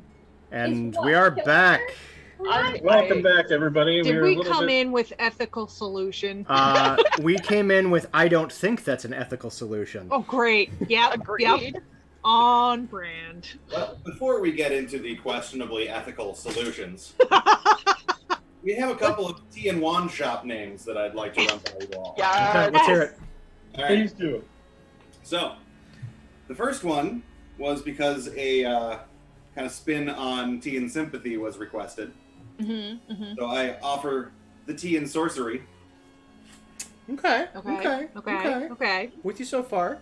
Okay. We also have Strange Brew. Ooh. Ooh, I love it. That one's really We have Cup of Magic. good. Okay. And Stir Sticks.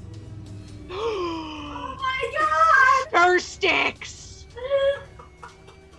Strange Brew and Stir Sticks are my two favorites. I'm not sure which Stir one I like sticks. better. I Brew am is my favorite, but 100% on stir pretty sticks. awesome. Okay, well, it has to stop because what's the other one? Hard candy. Hard Candy and stir sticks. and That stir actually kinda sticks. works. Yeah. Hard candy and stir sticks. Yeah. Oh my god. Yeah. Strange Brew should be the potion shop. Strange brews. Yeah. Strange brews, potions and Yeah. coffee. Run by their and coffee. long-suffering son. Yes! Fuck this. We're scrapping this with a new campaign. Everybody pick a family member. Let's do it. I'm serious. I We'll will note DM it for the this. one-shots, baby.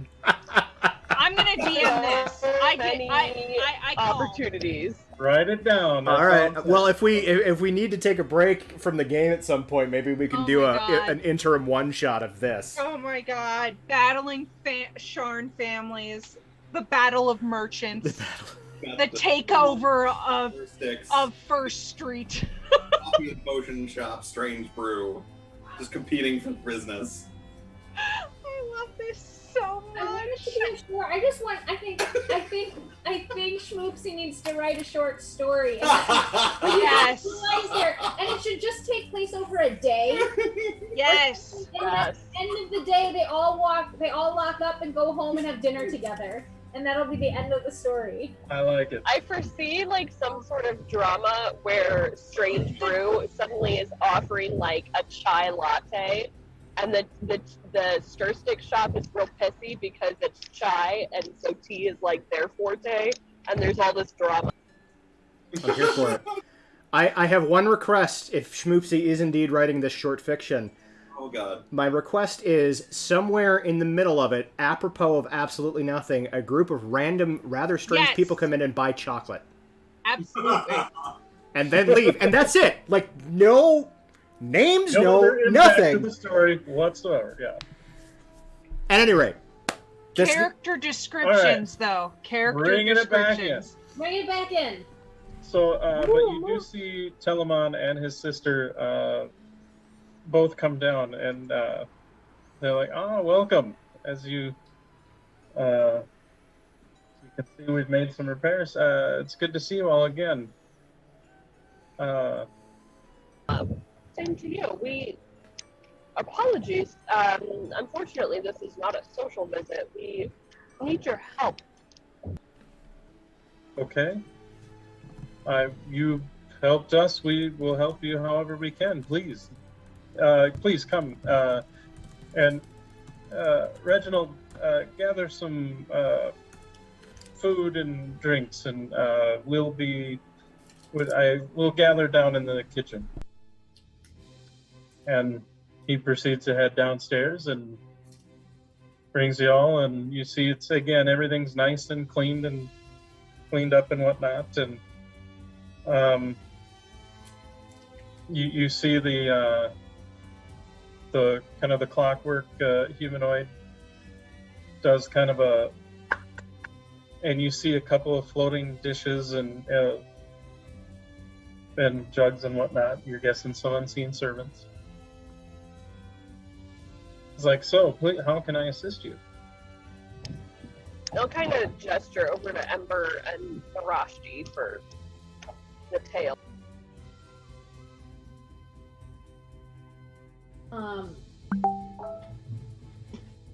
So,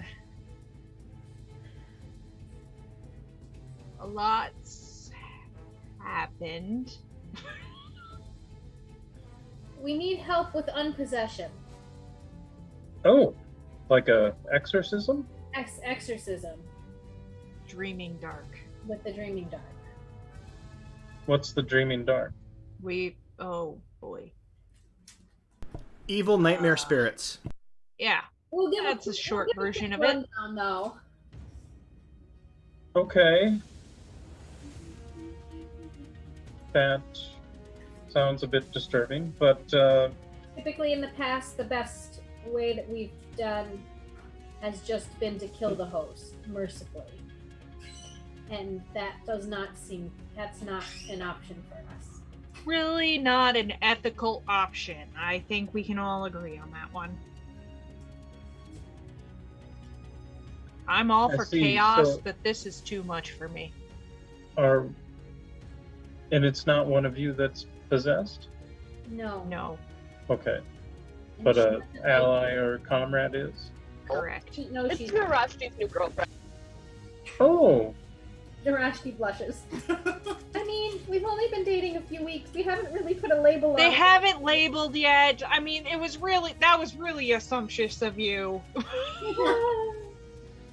and you see Narashti's new special you friend. see Solana is overjoyed and totally like teenage schoolgirls like, oh my god, and like comes over and grabs your hand and like immediately starts barraging you with questions about like, how did you meet, what'd you do, this thing. Mm-mm. But then like you see Telamon kind of gives her the eye like, sister, we'll get to that later. I can prepare an exorcism. I should be able to do it. I have the materials in my laboratory. But like a potion? Oh no, it's a bit of a ritual or spell that would need to be cast. Oh, so Does she- you're gonna have to come with us. Well, We could. Or we'll have to bring her here. We may have to bring her here. more likely to be on the safe side to make sure that the creature doesn't I guess repossess. We'd want to make sure there were some assurances. To do that, I would highly suggest bringing her here. That being said, I'm assuming if the person is possessed, they would not want to go willingly. I got this. I think we can get her to come willingly. We can, well, I mean, if not willingly, we can get her here unharmed. Easily. I mean, Relatively. I could apologize and ask her to go out again. I can polymorph her into a mouse. I just don't want any more harm to come to her than already. Very well. Well, then I will, Solana and I will prepare our things. Reginald, if they show up, please allow them in again. About how long will it take for you to prepare Telamon? Well, to prepare, not long at all. I believe I can do the exorcism, so it will take a little. I guess what we're trying to figure out is if we should go to get her now. I can be ready inside of. I can prepare the ritual to at least get everything set in place. So all I have to do is then perform the ritual. Okay. So You're up. I should be. Let me gather a few things, and I should be ready within a half hour. It'll probably take at least that long just to get to her. Narashi, how long ago did you leave her? Right? Last night? Basically, yes. Yeah, like it was. Okay. Yeah. Okay. Here's my idea. Because I'm assuming you left her at the hotel. I did. Okay. I don't. Here's my idea. I could go in there with the sympathy of Narashi is in tears. I heard your name. What's going on? And kind of go in there as a sympathetic friend and see if I can't get the drop on her and bring her here. First, to try to coax her as like maybe we could go somewhere to talk. I know of a place. Let's go. It'll be private. Trust me, kind of thing. If that fails, I can polymorph her and bring her in that way. She's probably more likely to want to talk to you than me at this point. I mean, I literally left her in a room naked. That's more. Well, that won't be the first time for Well, her, so don't worry about that. That detail was missing from what we heard earlier. This story You is were- getting weirder and weirder by the minute. Ember, can't you just But oh, the fan fiction. All right. Anyway. Ember, can't you just cast sending to her and see where she is? She's probably not still at the hotel at this point. Yeah, that I was gonna try to narrow it down as far as where she's at. But that is my my thought is first try to coax her here on the premise of I'm worried about you, let's talk about Narashi, girl, you're going through things kind of thing. And if that fails, figure out where she is and just polymorph her so she can't get away, Well, and we can put her in a box. and if she is currently possessed, talking to you would also be motive for the dreaming. The Dreaming Dark has motive to spend more time with you. Exactly. If Isn't- its assignment was to spy on me, it's going to still want to come and be next to me. Just make it clear that you have no idea what happened, that I haven't talked to you except for that I'm. No, just that Narashi's upset, and I know you two have been hanging. Girl, what's the 411? Because I know you. Didn't you say, though, that the Dreaming Dark Spirit can jump between its host bodies? What if Yeah. it's not, like, in... Then that's, I mean, if it's not in her right now, then yay, can we can get her here and maybe sever. And you see Telamon says, if the spirit is not possessing her, I have magics that can help prohibit it from trying to enter her. Which is in some ways easier as far as resources go. But she would have to make sure she stays safe, she'd have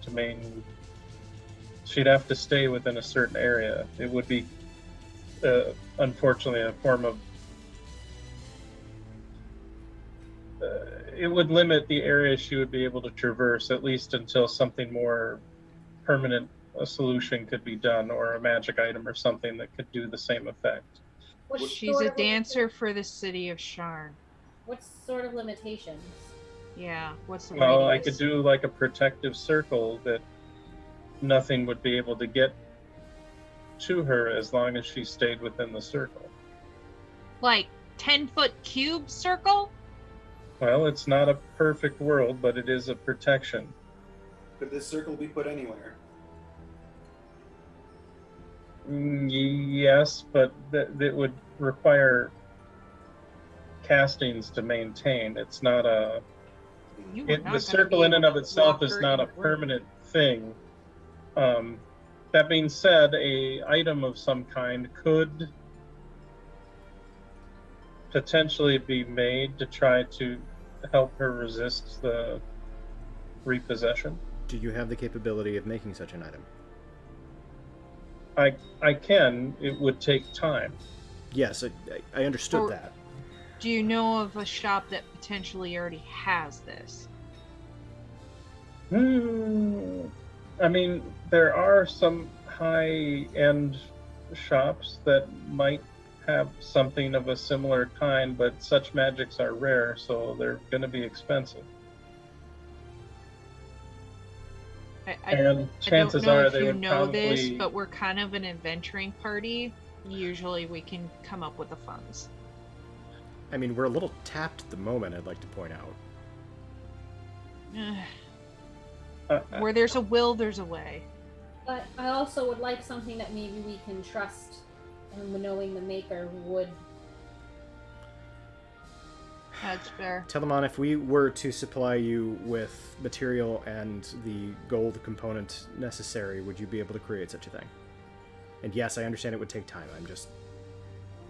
Yeah, I mean, yes, I can definitely craft something that I think that would work. Would you be willing to protect this woman and put her up in your home while you craft such an item? Because we have to leave Sharn.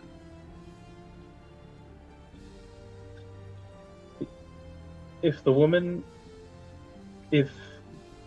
this woman, it will be hard. I mean, she'll have to stay in a certain area basically until we can get something more permanent made. And it would be something that she would have to potentially keep on her at all times. But you saved my sister and brought me literally back from the dead. I'm happy to offer our services however we can. Well, would your sister like some dancing lessons? Would I? Oh my god, this is the best thing ever! She seriously is the cutest. How old is this woman? I was just. She's well, if you look at her picture in the group, she's like, late teens, maybe, like 17 or something. Okay. Yeah. But you definitely kind of get the sense a little bit that, Telemon, I mean, obviously their most recent, troubles with the mind flayers and the intellect devourers definitely kind of changed their perception. But in general, you get that Telemon, personality-wise, is very protective. Mm-hmm. Maybe overprotective a little bit. So can't imagine why. Well, when your whole job is protecting things, like literally your education. But there's probably some healthy paranoia that he's built up over the years, and so there's probably a little bit of that sort of homeschooled mentality, a little bit, for lack of a better term. That being said, I mean, she is a wizard herself. I mean, she's probably more of like an apprentice kind of level wizard, still very much like in-game stats would be like maybe level 1 or 2 or something, like not super high level compared to him or anything, but she's got the talent herself. She does have a fox familiar because she's got a little fox in the picture, and that makes sense if she's a wizard. Oh, that's so adorable. But so yeah, I mean, he's more than willing to help. I guess the big thing is if the person is possessed, I guess the biggest thing is I could suggest is just to be as best as you can to be discreet. Last thing I need is the city guard showing up because they saw a screaming woman get drugged into my house. Trust me, she won't be screaming. Go ahead, Amaya. Sorry.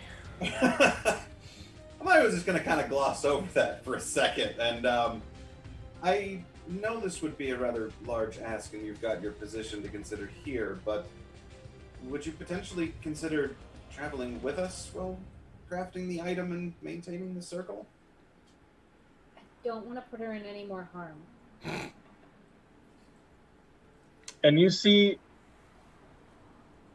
Solana looks over at Telamon with the biggest, like, I need doe eyes. Please tell me these are big doe eyes. oh God, yes. But just the biggest, like, oh, Like full-on Puss in Boots, just... yeah. And Mhm.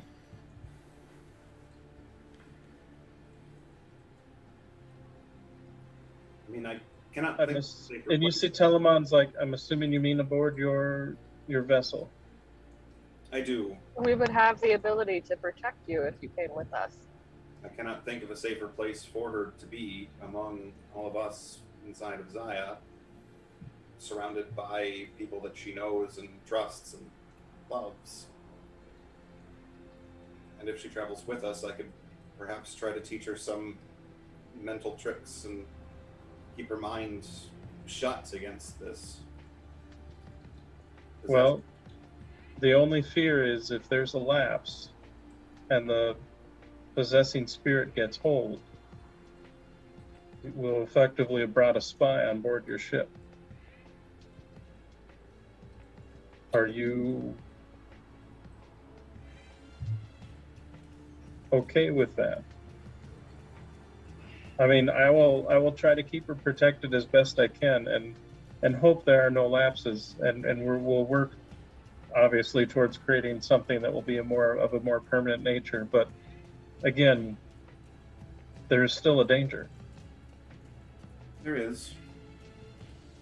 I believe that we should be able to maintain sufficient watch, and with Zaya's unique capabilities, can sequester her quite easily if the need arises.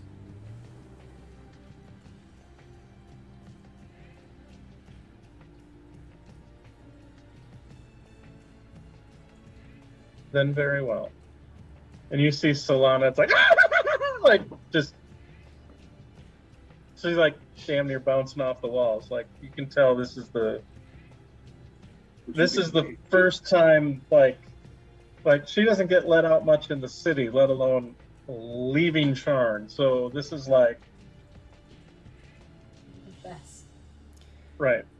Gavin kind of looks over at Amaya and does the brain thing.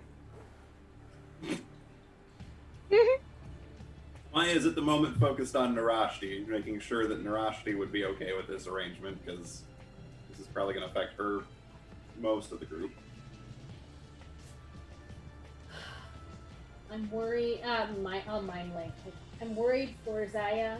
I'm worried for Anya. I am too full of stress and worry for other people to be able to think clearly on this. But I trust your decisions. But I do have. That being said, I can't say I don't have reservations about the plan. I understand. And I thank you for trusting me. Then I will turn to Gavin and do the mind link. Yes, you wanted me to do the mind thing? I don't know how... What... We need to come up with a hand signal or something. Admittedly, this was a pretty good hand signal. It's pretty. Yeah, but I just think of Futurama when they're doing the mind spikes, and it's just.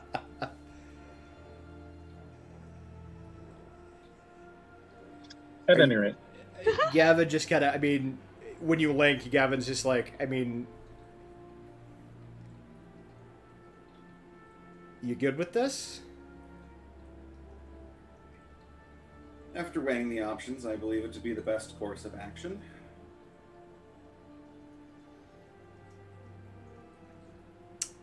I don't know if Narashti has figured this out, but if Anya does have a relapse and we are not able to oust the visitor, Yeah, we're gonna have to. violence do is going to Plan have Z. to ensue. Well, Plan Z. Anya was forced to threaten her own life with a dagger. So I doubt that she has much innate abilities to cause much destruction to herself or her surroundings without other objects. If we are careful with what we allow in the room with her and keep her in a room that can be easily sealed up if need be, I believe the damage or mayhem that could be caused could be kept relatively minimal.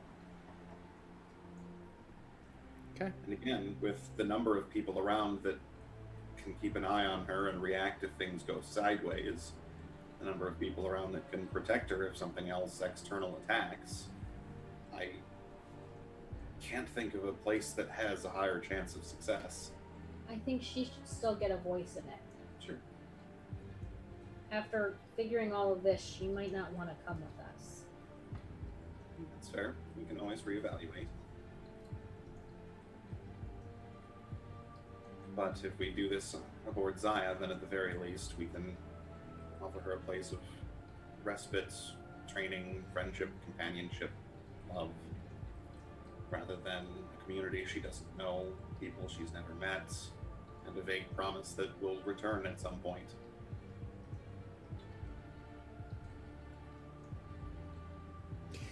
All right, this in no way can end badly. Let's go get her. Do Telemon and Solana meet us at the ship then? We will. I'll grab what things we need to prepare and what instruments I need. And Pack a bag. We're going for a trip. I will hail a sky coach to come pick us up. Okay.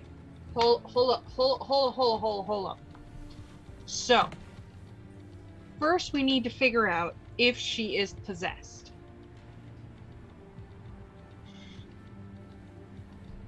Before we even bring her on the ship.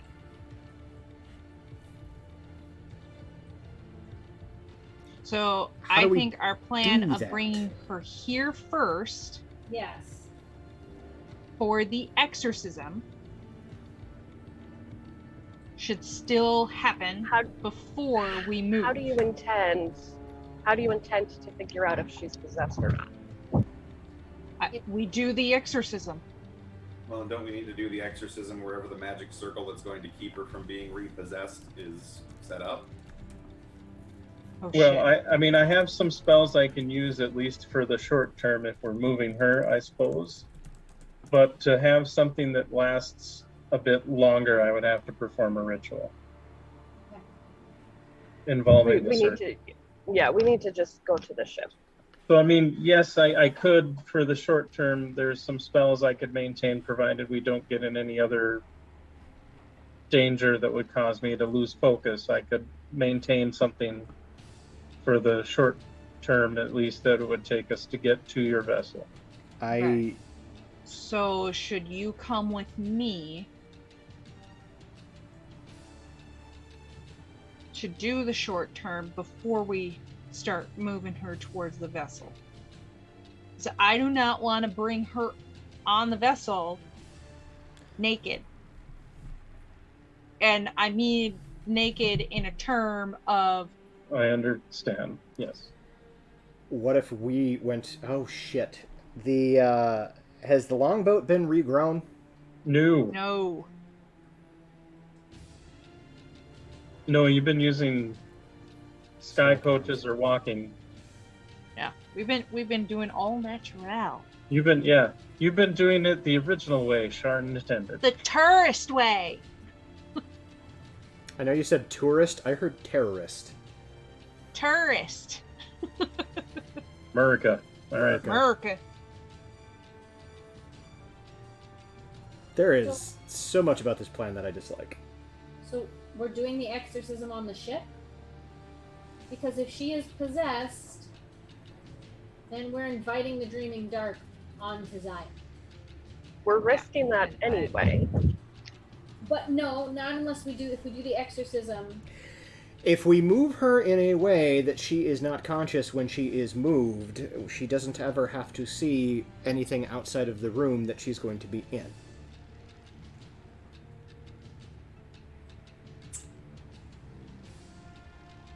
I mean, if the host is unconscious, I don't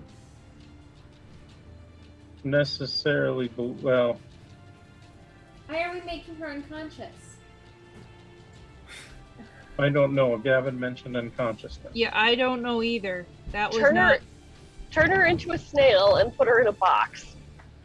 Well, that was going to be Go back inside. that was going to be my plan B. Was going to be polymorph her, and then put her in a box. My And- concern is that if we are trying to transport her post exorcism, but pre any sort of protections, and Telemon is trying to maintain concentration on something, we have a tendency to get attacked in Sharn,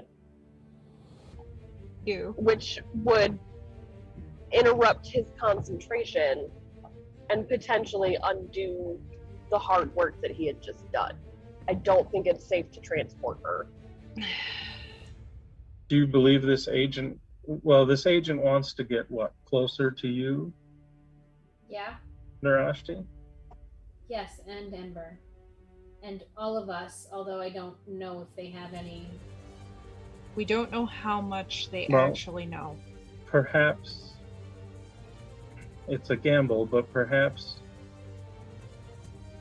offering to invite her to the ship to make a way to have her talk with Narashti might be able to convince her to come to the ship.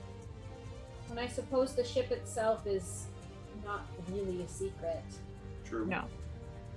And she's been on the ship. Like she's legit been Remember? on the ship Been before. on the ship, right? She's been in my bed. Birthday party. That's how you two met. Yep. So yeah. Oh, that's how you two first. Anyway. So yeah, nothing really lost there if she's just on the ship again. But we are going to have to make some hard, fast rules about Zaya as far as her. I mean, until Anya has an item that permanently keeps her out of danger of being possessed, she's going to have to be confined to a room, and Zaya in her dryad, and Zaya can't be in there. No. He doesn't say anything about the dryad form, like that was just No. me fucking Yep. up. But and yeah. that's why I was backtracking too. I was like, and Zaya, yeah.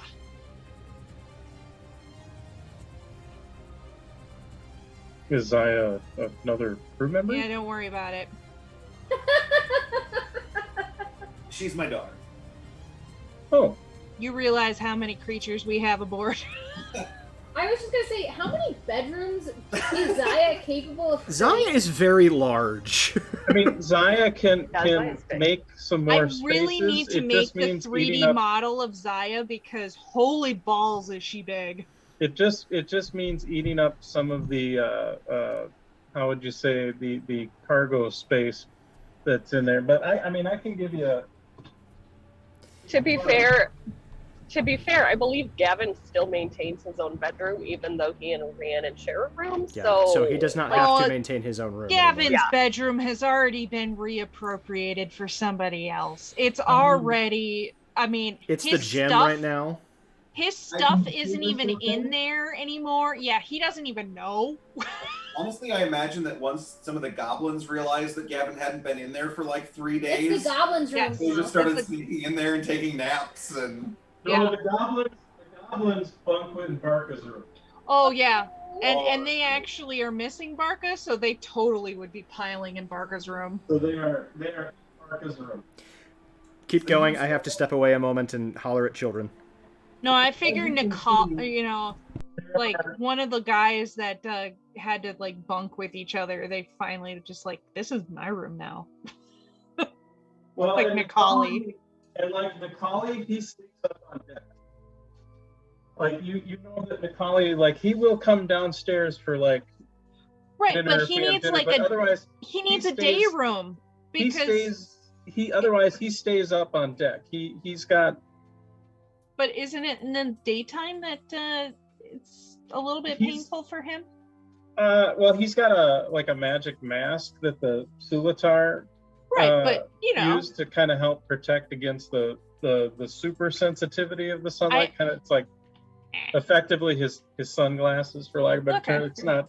I mean, it's not perfect, but it's. I just figured that was his like day room that he could like squirrel away into, and it's not that he doesn't go downstairs, like, because he'll go visit with Liddy and talk to Liddy and whatnot. It's Nikali's super secret sewing room. Like Nikali, he's a closet cosplayer. You guys know in general Nikali likes to feel the breeze in his face and likes to be out. I imagine at some point we erected some sort of like canopy or something on deck for him. Yeah. And may have. True. Yeah. Oh my god, it's Liddy's room.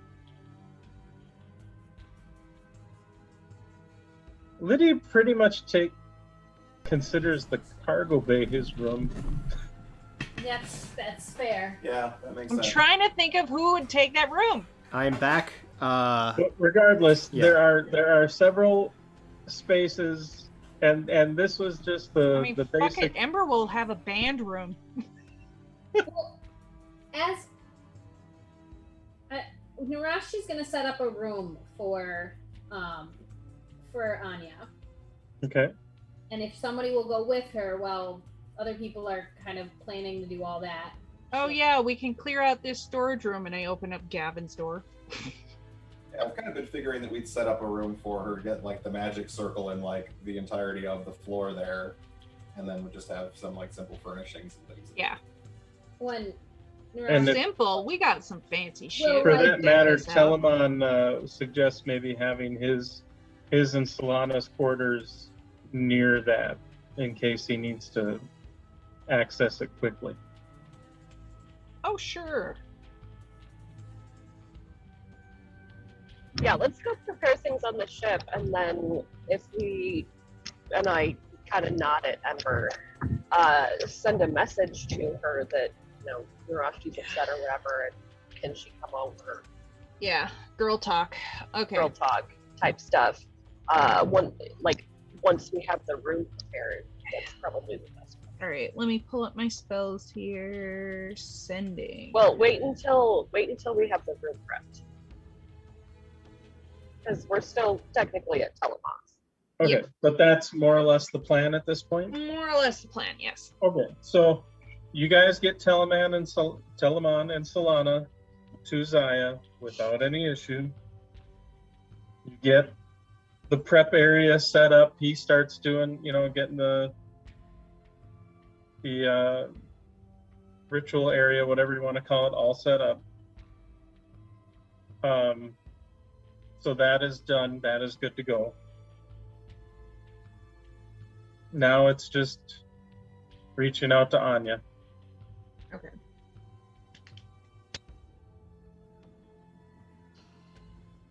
Cool. I am back. I'm just staying off camera because I have kids wandering around in the background. No Gotcha. worries. All right. Sure. All right. Let's do this. Let's rip off this Band-Aid. Oh boy. I don't know how I get dragged in relationship issues. Jesus criminy.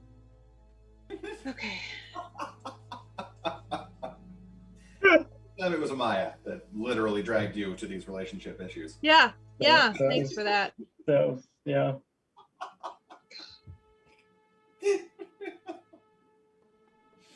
The mother of the group. Oh, and Amaya is totally going with Ember as gonna back up and help when we go to find her. Okay. Please.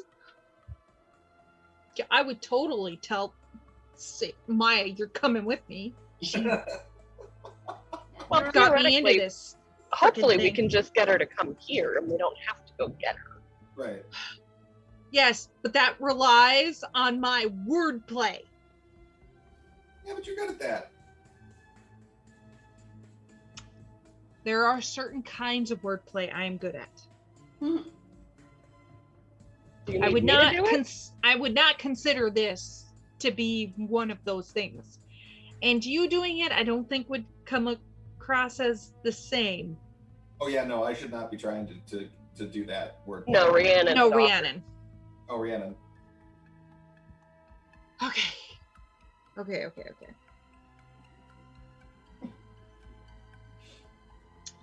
All right, I'm casting. You could write it down first.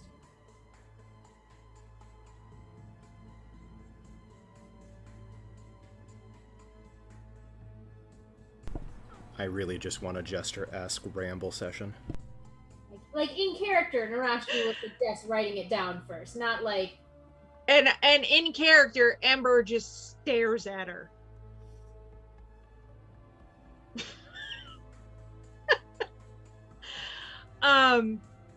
All right. Anya.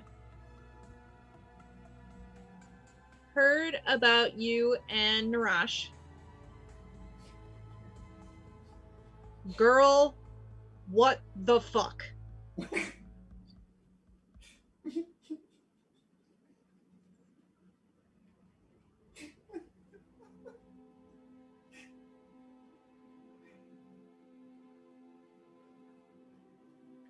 Chocolate and coffee time.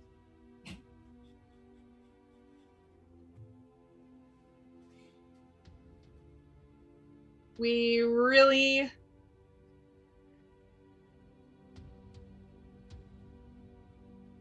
need to catch up.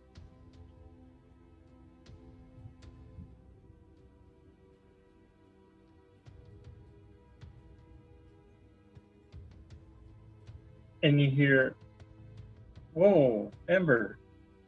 Right, this is that spell you mentioned. You do.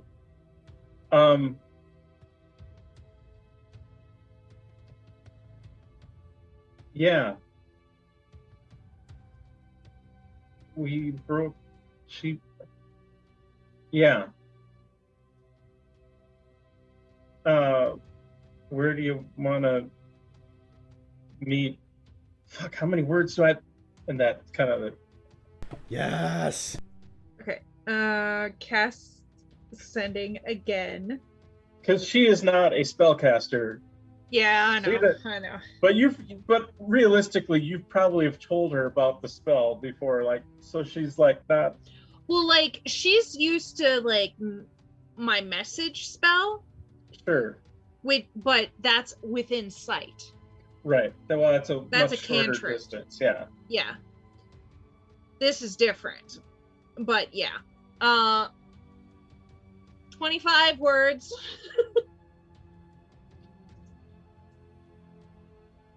I want to meet up with you. Where can I find you?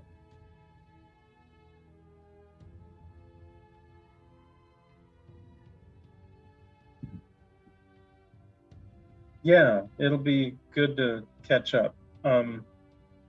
Let's meet at the, and she names a place. Okay. So I just had a thought. Ah. Because 25 is a compound word, but it would be one word. So in German, when you can put big ideas together by meshing it into one word, could you conceivably, I don't really know German, I just know of German, but could Yes. you put together like the biggest freaking compound word, but it still only counts as one word in ascending? Like, Yes, you would. how do German D&D players handle that? Like, I There's know, only I have a so far that- platform where I can ask that question. I will ask on I TikTok. speak German. Oh, I'll shut up then. There's only so far you can compound a word and have it still make sense. But yes, that's conceivably, fair. You could put together a compound word that makes sense, and it could be super long, and it would still only count as one word. That's fair. Like, and like how, like basically, like how much could you, supercalifragilisticexpialidocious it is I guess the question, because It's more of a like It's more They the need way to that go you together, compound a though. word. Like, it has to go together, and it's more Yeah. of like you can add descriptors onto a word. Yeah, That's Like, fair. you have your main word, but the how many most adjectives or wonderful, adverbs do you want to... beautiful Yeah. Like- voice. Like yeah. Flater Mouse is a flying mouse or a bat, as an example. Like that's the only one I know of off the top of my head because Deflator Mouse is an opera. But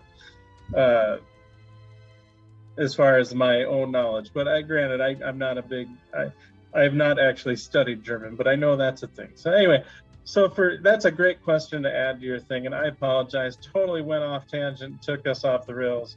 Let's jump back in. My apologies. Actually, I am about to hit my stop. Okay. If we want to take a break here, so I can stop and get gas and go to the bathroom. Yeah, I mean, Okay. we're on our way to get the girl, so. Yeah. Well, and that truthfully is not bad. So we're going to take another little gas break. And thank you all for your patience who are watching. And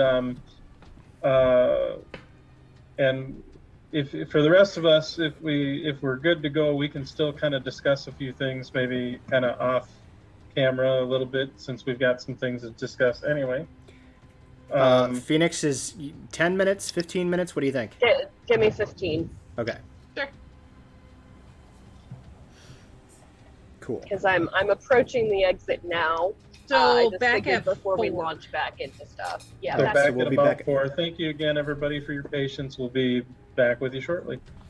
We'll run the meeting. It's Thursdays.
I think we're good. We're revved. We're back. Hi, everybody.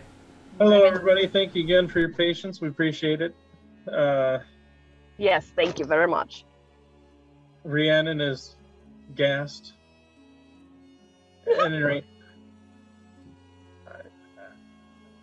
that's horrible. Anyway, moving on. So, so Ember, you to kind of quickly, briefly summarize, you did get a response back. She is definitely interested in finding out more about what's going on because she sounded a bit confused and wanted to talk. She does name a place that's not too terribly far away from where you're at. The Meadowbrook coffee house. Not strange potions. No. Potions and coffee. That was Cersei. No, not Strange Brew. No. Or stir sticks. No, Strange Brew had to be temporarily shut down by the equivalent of the Brelish Health Department. God damn it! Fucking someone bureaucrats. in slipping. Apparently, some sort of trickster worshiper of the Traveler was slipping random polymorph potions into some of the coffees. So they are temporarily. They've been adding polyjuice potion to the coffee? Oh my god! They've been Dicks! temporarily shut down while the Inquisitives are finding out who did such things. So no, Strange Brew is unfortunately closed at the moment. But Stupid bureaucrats messing in small mom and pop shops. I mean, come on! What is this world coming to? well, when one person gets polymorphed into a rat and the other one gets polymorphed into a cat, who then eats the rat. Well, people die of caffeine overdose. I mean, you drink at your own risk. And then the cat explodes because the rat only had like one hit point, and when it loses the hit points, it turns back into a human.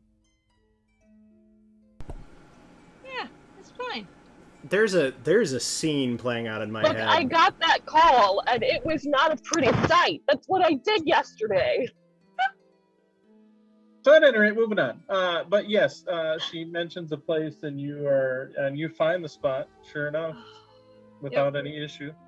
Okay. It's actually built on a sort of nature aesthetic, and has actually inside of it its own sort of internal sort of waterfall with stream that you can kind of walk. There's like little sort of mini bridges that you can kind of walk over it, and so each sort of table is its own sort of little kind of mini island with little bridges connecting to it, and it's almost like a little bit of a kind of that koi pond aesthetic. Yep. And sure Okay. enough, you do see Anya kind of sitting off in the corner, and you see she looks a little rough.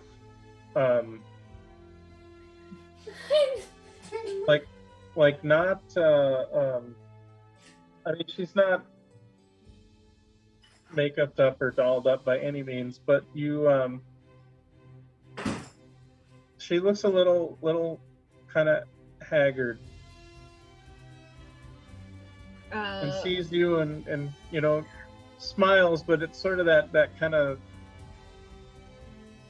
sort of that pain smile, like, hey, I'm pretending that I'm doing okay. Okay, Good to see you kind of thing. But before I enter the shop, okay, I'm going to cast on myself protection from evil and good. Excellent.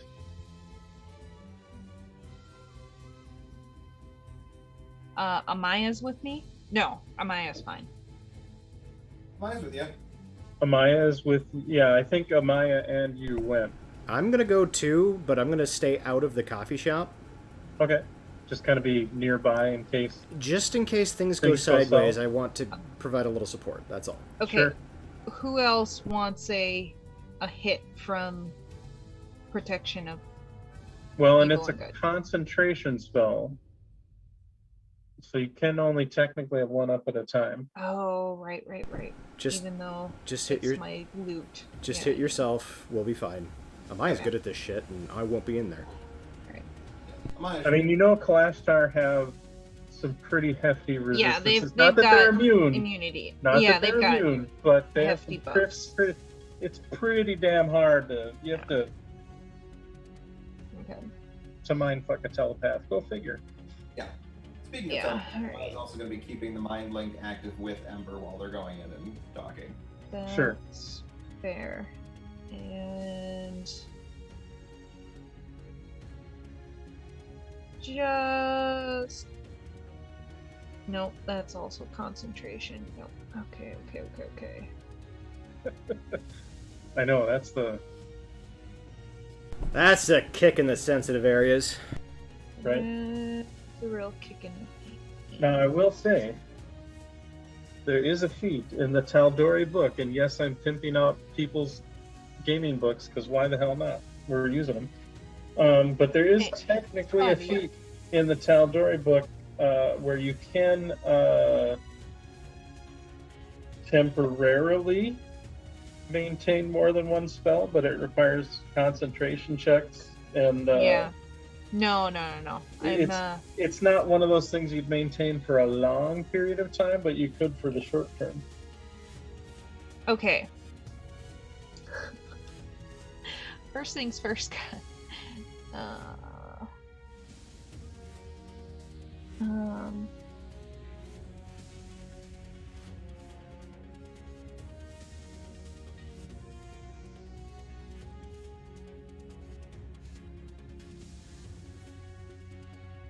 Yeah, it definitely meant more for like maintaining stuff in combat, but still not a bad feat to take. Okay.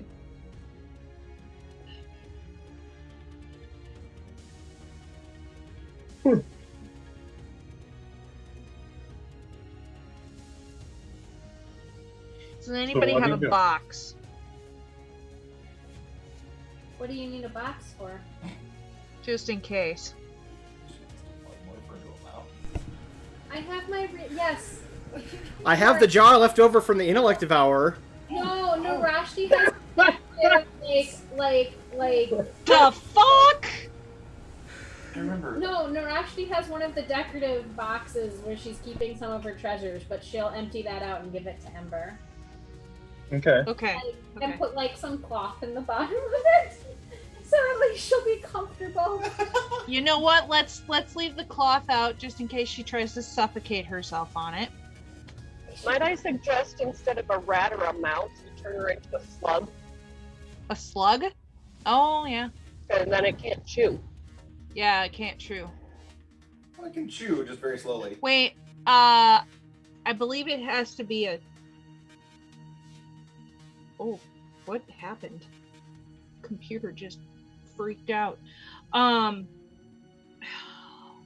I do a slug? Yeah, I should be able to do a slug. But it's insect. It's Hang on. just the polymorph spell. Yeah, I'm looking it up. I think it's a beast, though. Slug is an animal. It just says into a new form. Oh, and no, sorry. The new form can be any beast whose challenge rating is equal to or less than the target's. How about a turtle? Yeah, I'll do a turtle. Okay. Not a regular turtle, not a snapping turtle. Yeah. Just a regular pond. We've watched Pond. Critical Role. We know what happens there. Just a regular pond turtle. Well, there's no separate category for insect or beast, so I imagine an insect would count as a beast. I mean, my other backup option was to turn her into a fish. No, because if something happens, Yeah. Fish eat. Well, truthfully, if anything Turtles are happens, durable. Do a it's turtle. 1 hit point, and she turns back into her. Oh, do a turtle. I'll do a turtle. And Narashki will put some berries in the box for the turtle. She starts preparing the box. Yeah. Okay, that's if this goes. All right. So Way back awry. to, so you were given a box, and you're casting what spell? I'm not. I'm. Oh, the only thing I'm casting right now is protection of evil. From good and evil? From good. Yeah, evil and good. And you're casting that on yourself. Casting that on myself. All right. So before I go in. You've cast the spell. You've got the box. You've not yet gone in. Now you go in. I go in. All right. So you go in. What I described, you see. All right. I go to her. All right. And let me get my map out. Just kidding. Anyway, I'm just teasing. And you see she gets up, gives you a hug. You notice there is she's got kind of like a scarf, almost like a scarf or like a cravat kind of scarf kind of thing, kind of covering her neck. But you do see as you get close, there is like a bandage on her neck.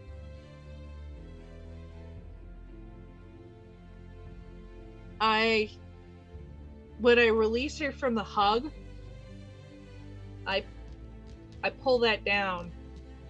And you see yeah, can we, and she kind of nervously sort of pulls the scarf back up to kind of hide it, and is like, yeah, hey, have a seat.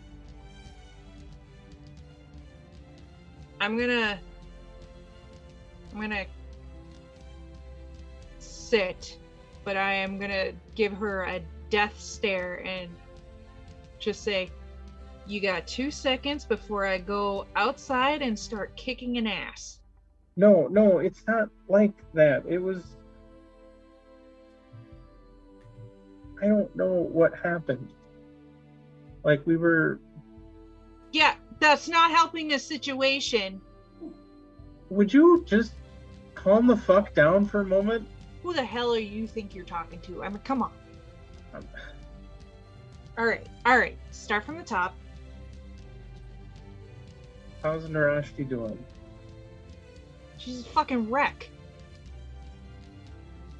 And it looks like so are you. So what fucking game were you playing? I wasn't playing a game. She was sweet and nice and kind of cutely naive, and it was... She's great. Yeah, she is. I don't... But that doesn't explain I don't... vampire tendencies. What the fuck? I don't know what happened. Like we were, kind of getting frisky, and then I don't know. Okay. I must have had too much to drink or something. But I didn't even think I was drinking that much. Maybe, but I kind of blacked out when I woke up. I was kind of standing there with a knife to my neck. And then Narashti All right. left. Like she looked upset, and I don't know what the hell was going on, but then she's like, I gotta go, and then she left, and I'm just sitting there, and I don't know what happened. I don't know. Did she tell you what happened? She told me like very little. I'm trying to piece the puzzle here on. Yeah, you and me both. Like, I don't know what the hell happened. And you're freaking me out with talks about blackout. How many blackouts do you remember? Like, how many times have you blacked out? You're freaking me out. I'm fucking freaked out. Go ahead and make a... Insight? I don't know.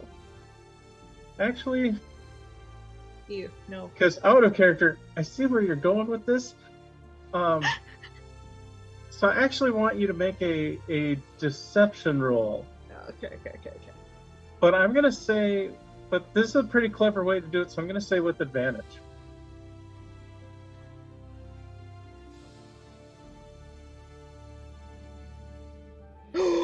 Not 20!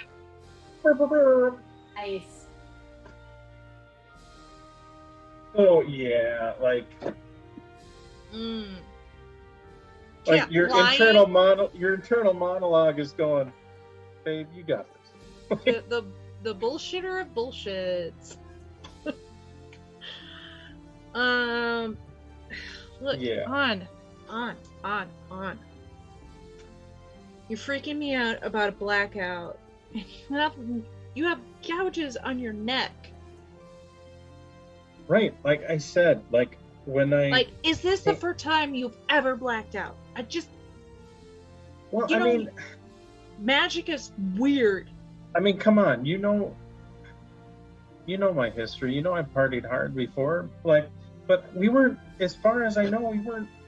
I mean, we had like a little bit of wine, but I wasn't doing like any of the hardcore.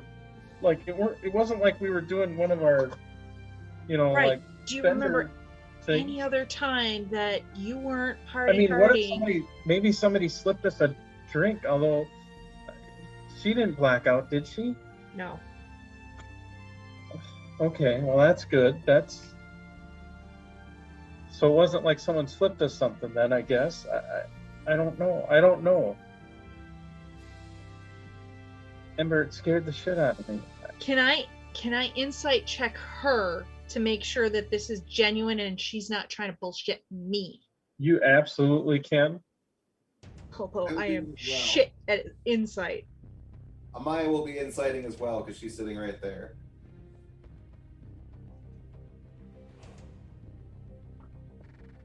And Amaya got 21. I got a 10! Glad Amaya's there.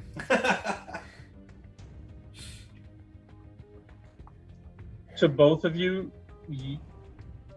you see a scared young woman. Okay. Who's very distraught and upset. Like, you don't... That makes me relax just a smidge. And like, maybe there's a chance that right now she's not. Amaya so gonna ping that to Ember in mind, like she seems genuine. I don't think she's currently possessed. Okay, I'm gonna ping back to Amaya. I honestly think the best suggestion right now would be to ask her if I can polymorph her. I think the best suggestion is to ask her if she's willing to come back to the ship and talk with Narashti with us. I think, but I'm still very leery on her knowing the location. But if I promise to polymorph her and break her of the polymorph once she's in a secure location, because huge, her location is not a secret. I know her location's not a secret, but I don't want whatever possibly could be floating around in her head. I mean, this is not very hard information to gather. Just about anybody could walk around Sharn for a few minutes and figure out that our crew is all on Zaya. I think if we can get her to come along willingly and just walk with us to Zaya, this will all go a lot smoother than if we try to polymorph her into a turtle in the middle of a coffee shop out of nowhere. I mean, your ship has been parked in Sharn for over a month, give or take. I mean, it's pretty... No, my point's not coming across, and that's fine. Like, if they wanted to keep tabs on our movements and know where we were at any given time, they'd know where we were at any given time without us. I think Jesse's point is whether or not she knows that she's on the ship. Whether or not Anya knows that she's actually on the ship. I'm trying to keep Anya severed as far as overall knowledge.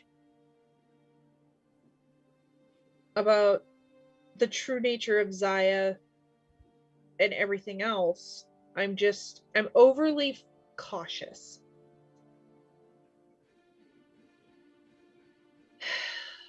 I don't think we particularly need to worry about that at this junction. Alright. Alright. But I appreciate the concern. Anya. I Yeah. know things with Narashti are a little bit tense. But I think we can figure a way, if you're willing, to figure out the puzzle and how to fix it. But if you don't want that and you just want to nope out, I respect that. You gotta know your limits, Man. And running with my crew, that's the least of your concerns. I'm not trying to scare you on. I'm just trying to lay it out cold for you.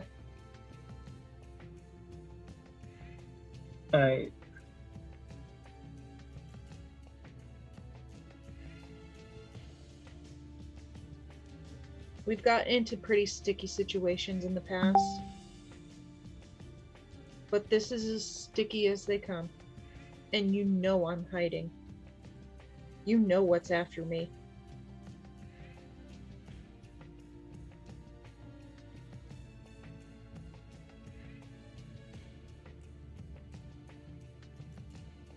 I mean, we can keep you as safe as we can.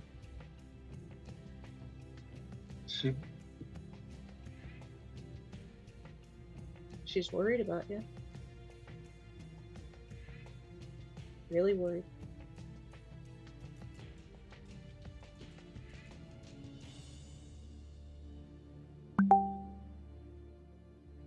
But it's up to you.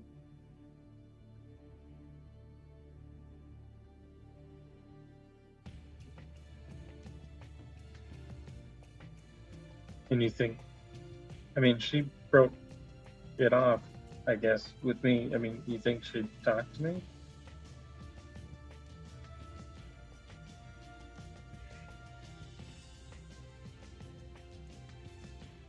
She regrets what she said.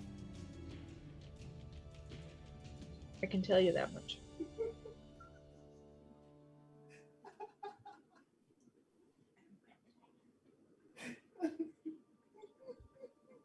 Quit laughing over there! I can't see your face, you free.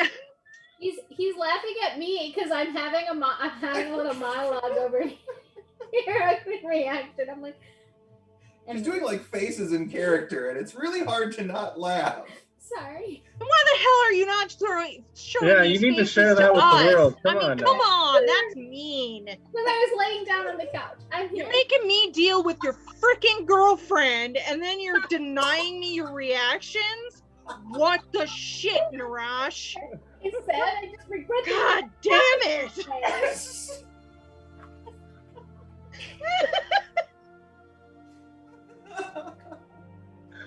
Oh, I love the D&D. I love role-playing. Okay. So, she's like, all right then, yeah, let's, I'd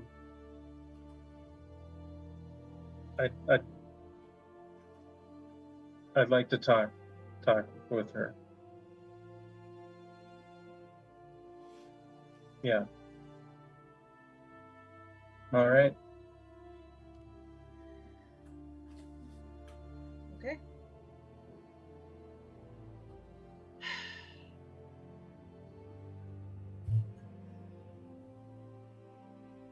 All right. Let's go. Just FYI, you might see someone following us. Don't worry about it. She knows who I am. She was there for my birthday. mean, yeah. She did dance for him. Yeah, I know. But And I'm just telling her. I'm just throwing this out there, You like see? moving around in Sharn without, people, not in groups is not a great idea. So, just saying. Just saying. So she kind of nods, looking a bit concerned, but doesn't, Then- I mean, I point out Amaya, Sure.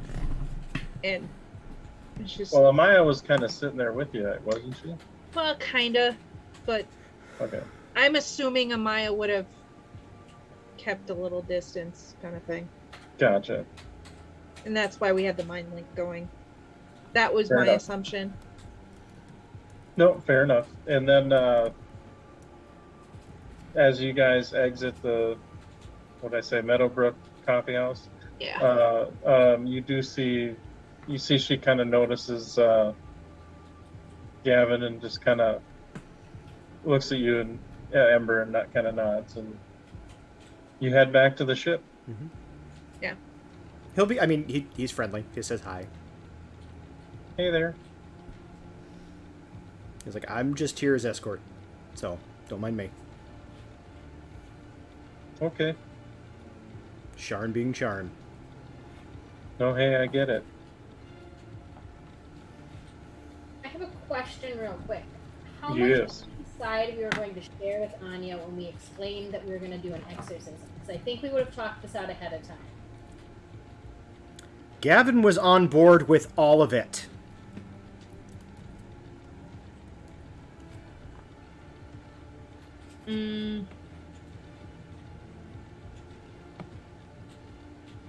Holding back the whole, I'm holding back the exorcism bit until.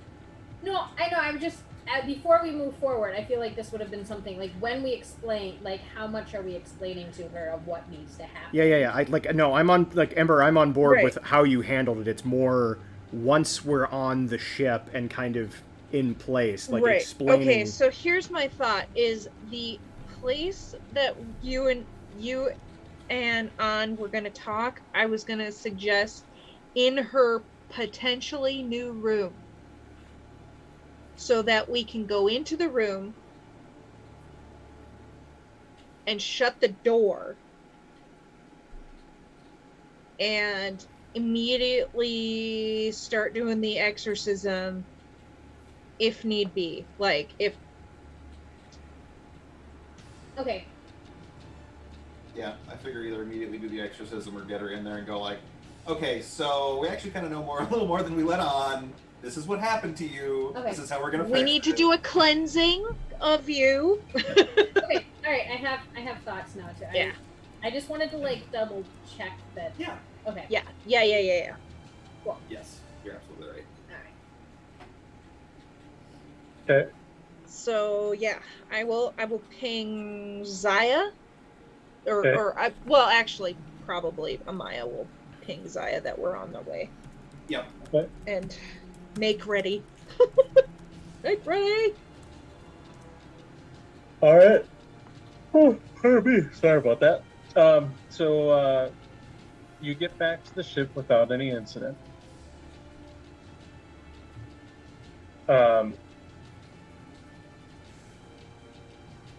Now, Narashti, are you staying below decks?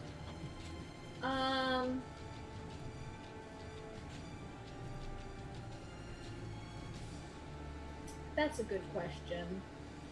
They I wait mean, for would you her guys in the have room. said? Would you guys have given an update? And what Yeah. would Ember have said when you said you were coming back? Say I'm coming back. She's coming willing.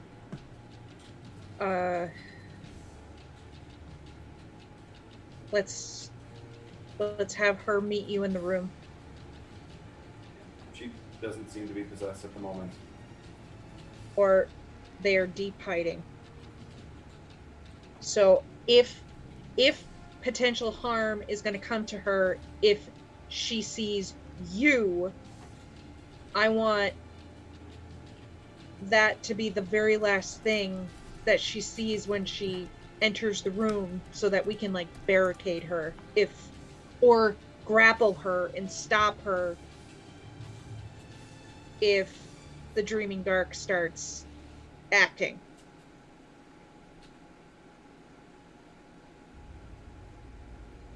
That's my thought. But Narashti do what Narashti does, so it's up to you.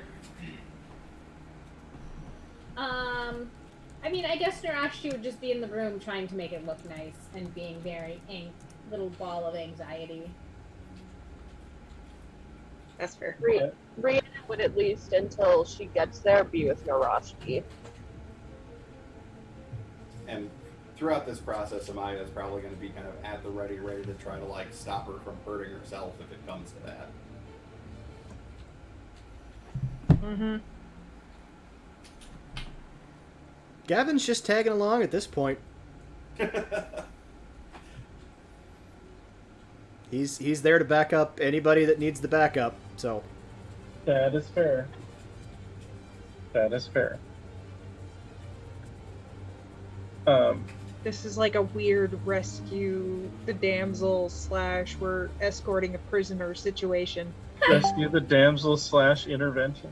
And she is entirely unaware of the fact that she is in fact a prisoner. Yep. Right. Oh boy. So you bring her aboard deck, and she, is kind of taking a look at everything because, this is. FYI, she's wily, folks. She's wily. I mean, to be honest, this is a freaking cool, unique airship that she's only been on one time before, and that, granted, most of that time was spent partying. So, she kind of takes it in a little bit more, but you bring her below deck without any issue, and there's a knock at the door. Narashti opens up the door. Hi. Oh, Hey. okay. Hi. Hey. Wait, is Telemond in the room, Yeah, waiting? Yeah. Well, I guess, did you guys have him with you, want him to be in the room with you there? Yeah, because We were gonna do the exorcism right away. Yeah, this is super fucking awkward. She opens the door and there's Narashti and then some dude in the back ready to cast a spell. Alright. Well, I figured he was sitting at the table, just, waiting. Okay, so then she sees, as she walks in, she's like, hey, and then kind of notices the guy and looks at you kind of confused. I know this is all really confusing, Okay. and I know we need to talk, but you trust Ember, and I think we were in a good place before, and you blacked out. Ember, help. We need you. Okay. On? Yeah. What's going on? I really need you to trust me. Just please trust me. Just Okay, you're kind of go freaking into. me out, though. What's I going know, on? I know, and pretty soon it'll be fine. But I need you to walk into the room, and I need you to willingly let this spell happen. Okay? What fucking spell happened? What are you talking about? On.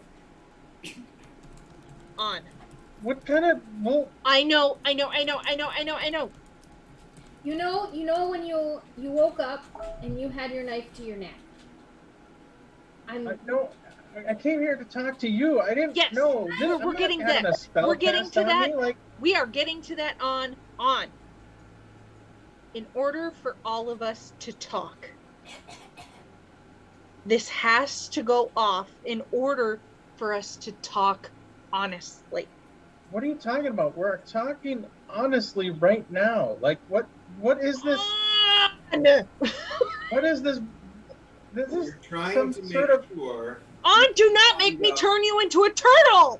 Just walk into the room! Don't turn her into a turtle! Rashi!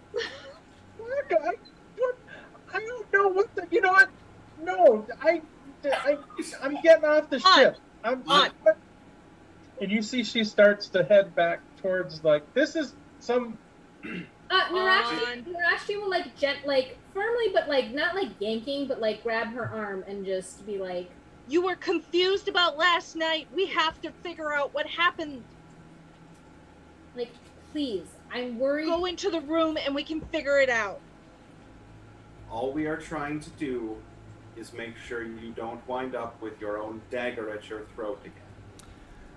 Please, I'm so sorry about what happened, and We can't say more because we have to know. And you see she's like, Please, on. I Please. give you my and word. she struggles a little bit, and then you see she just kind of stops like, or you can tell me where the child is, and then you don't have to worry about me struggling ever again. Polymorph! Go ahead and roll a dish.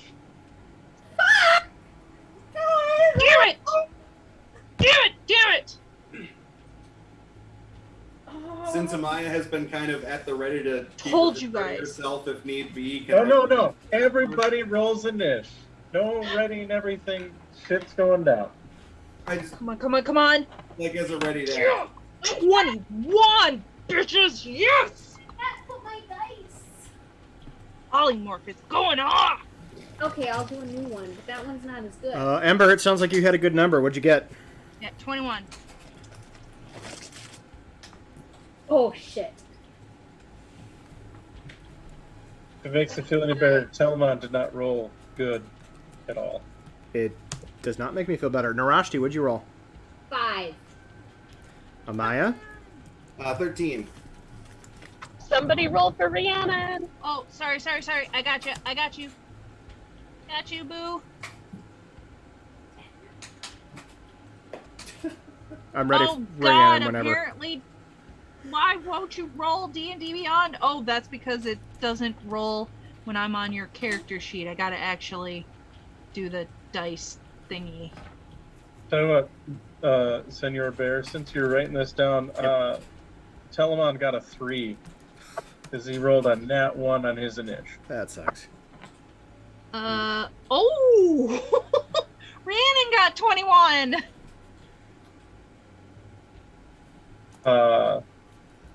And Anya?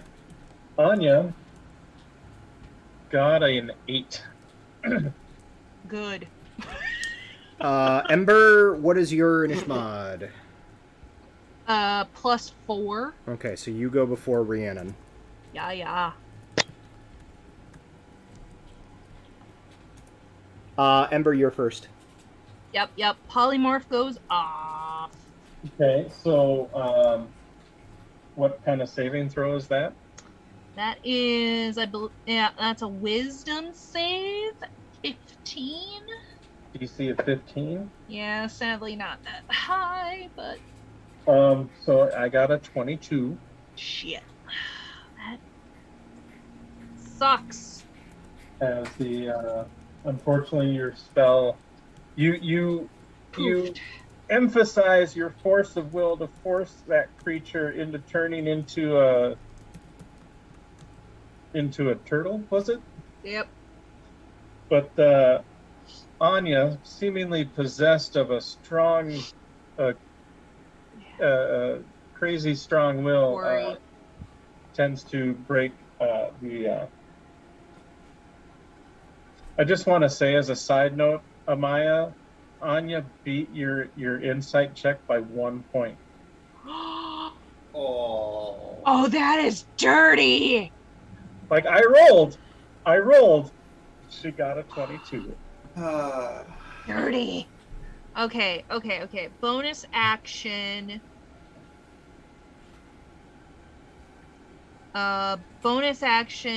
I am going to use my bardic inspiration Okay.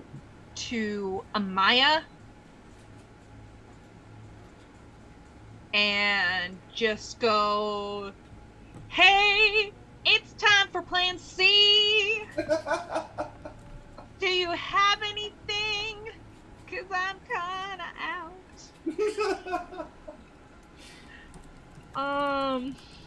Oh.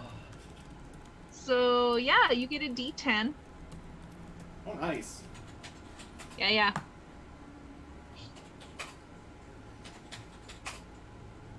So that was your and bonus that's- and action. Are you done?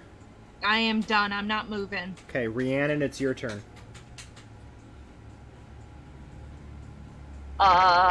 Yeah. Rhiannon is probably on the steps, like leading up to the deck, because she was trying to stay out of the way. Sure.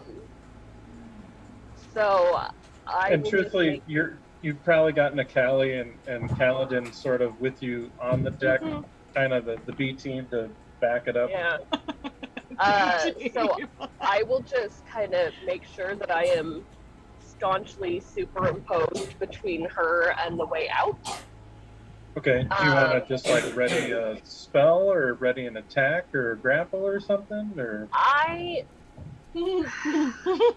What is it? What is my strength? Someone who has my character sheet up. 11. What is your strengths? 11. 11.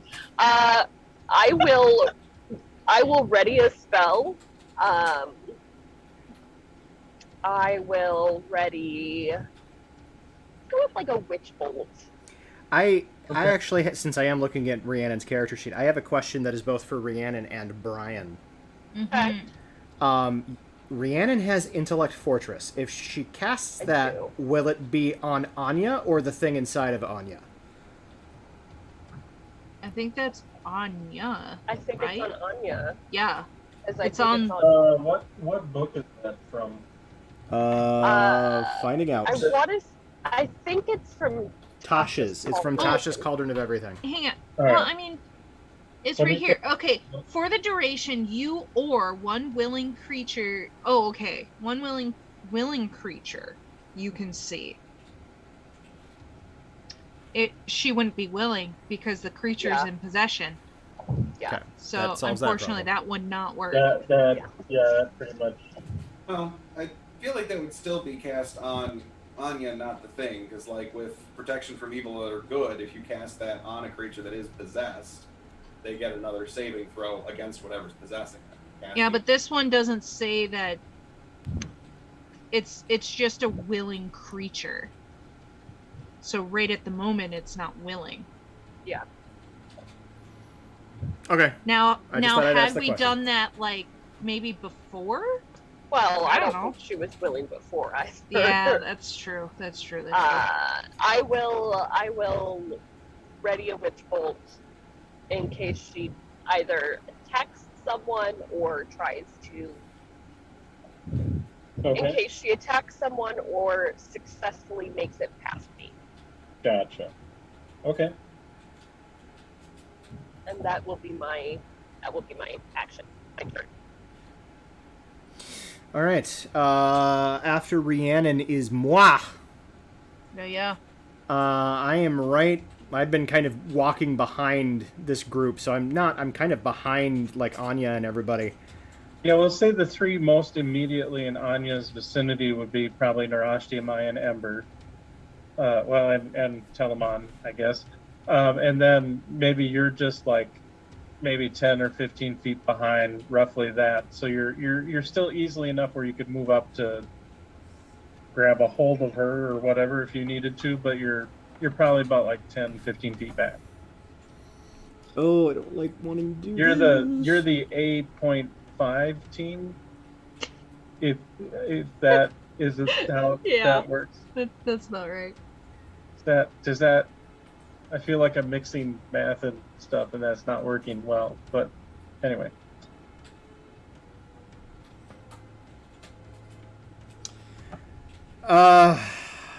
I mean, I've never used this before, and most of my spells are dedicated to battlefield control at this point. Actually, no, we're just going to do good old-fashioned I point at Anya, and I say, get in the room. And I cast Command. And what kind of saving throw is that? It is a Wisdom saving throw DC 17. Ugh. I know, unfortunately, most of my shit is Wisdom. I know. Otherwise, it's just like direct damage. It's all of the control stuff is But all you wisdom. know what? Rolled a 7 on the die. We got a shot.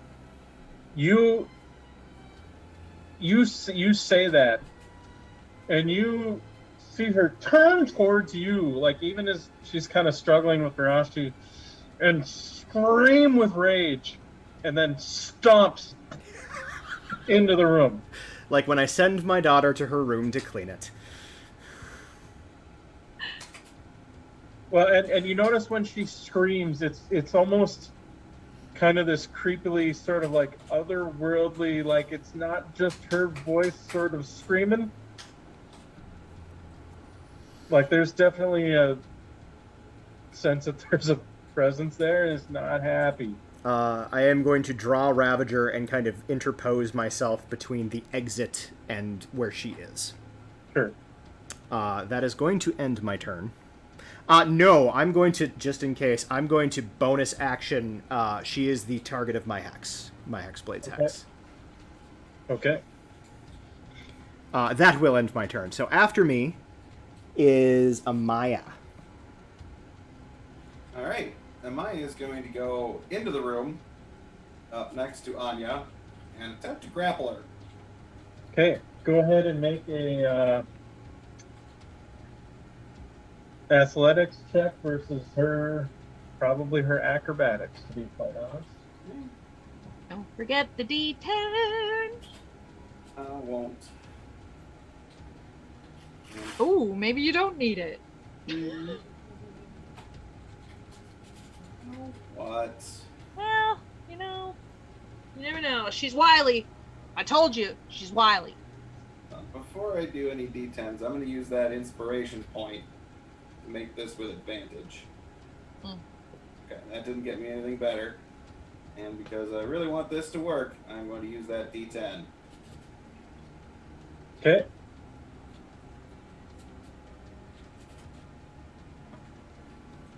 So 23 on athletics. Okay, Anya got like a 14 on her acrobatics to try to get out. So you like just walk up as she kind of storms in, and as she's about to turn around, as the compulsion to storm into the room is kind of faded now that she has done her action, she turns around and you just like bear hug her with a, holding her in place, and she's just, and like she lashes about, and you just like like squeeze in, and she's not going anywhere. Speaking of, it is her. Unless Amaya, do you have more? Amaya's also just going to shout out to close and bar the door, but that's all she will do this round. It is Anya's turn. Okay, so she is currently Grapple. grappled.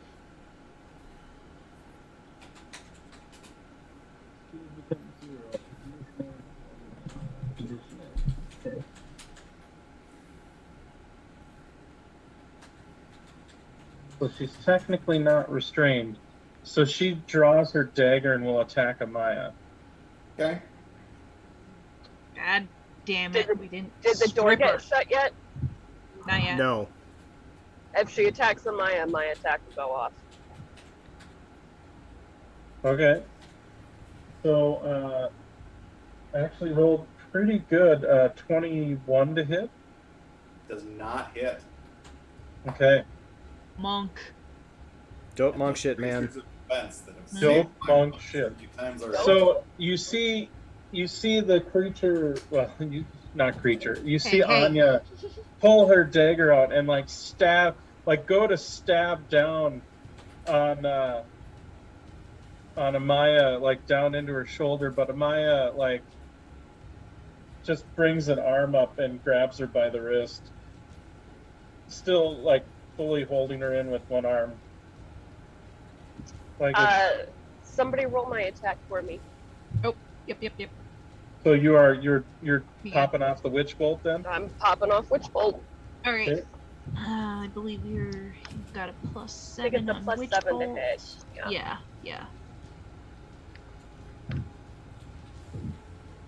Damn, I'm rolling awesome for you. That's a 26 to hit.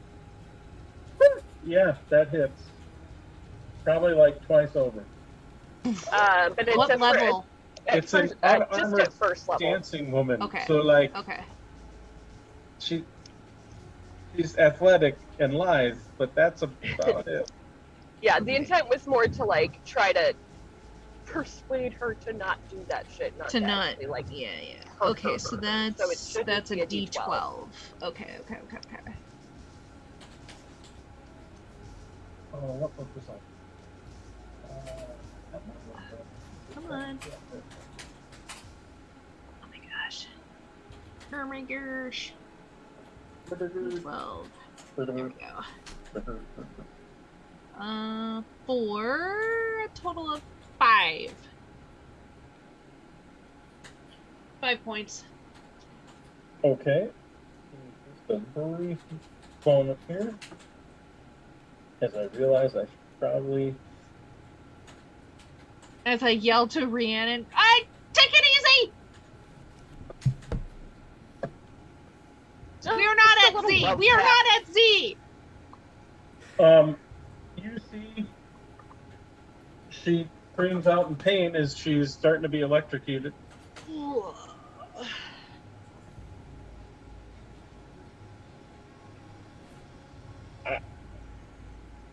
Who's next? Rhiannon, is that everything? Yeah, that was just my held at. Oh, right. So that was Anya did a thing, failed. Telemon. Telemon is going to cast his spell. Let's see if it makes the saving throw.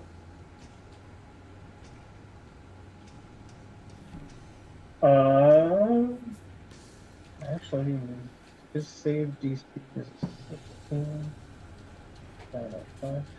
And you see Telemon just walks over, and he's kind of mumbling some things. He walks over, kind of stamps his staff down, puts his hand on her forehead, and as the very last thing, you just hear him shout, "Out!" And you see, almost like psychically speaking, as he pulls his hand away, all of a sudden this creature, this sort of weird worm-like creature with kind of mandible appendages and a bunch of little wiggly little arms and a pincer, which you guys, those that remember fighting originally the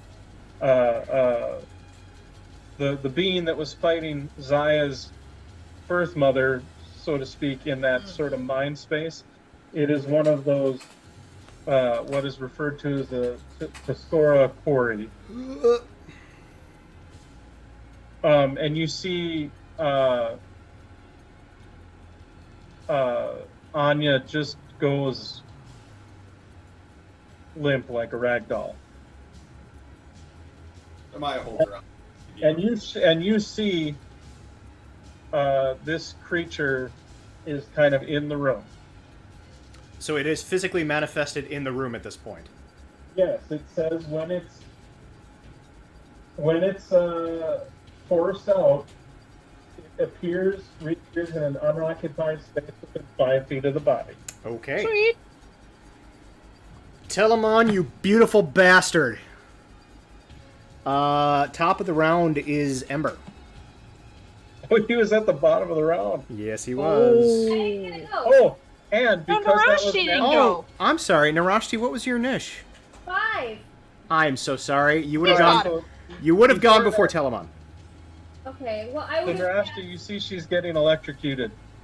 I'm still gonna touch her and cast Protection of Good and Evil. Even though I know what's gonna happen, that's what I was gonna do. If that's what you were Oh, going to that's do. fine. That's fine. That just gives her a If it tries to extra jump back save. in. True. So, Yeah, still a very good plan. It was a great plan. that is my plan. Okay, so my apologies.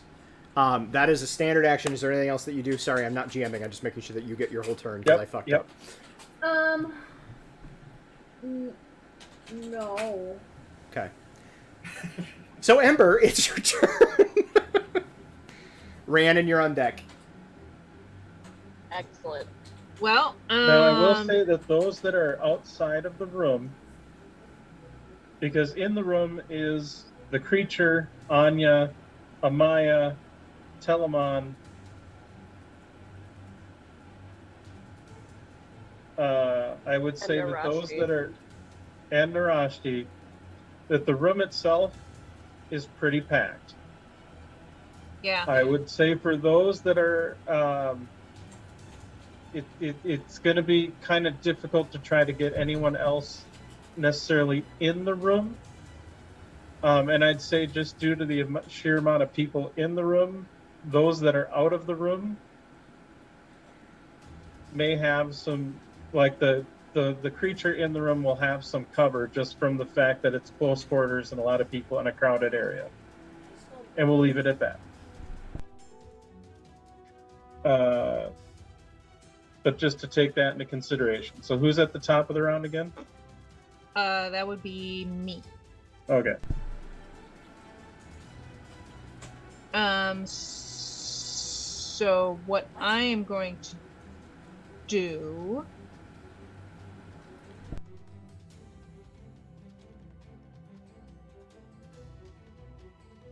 because we are such in close quarters. And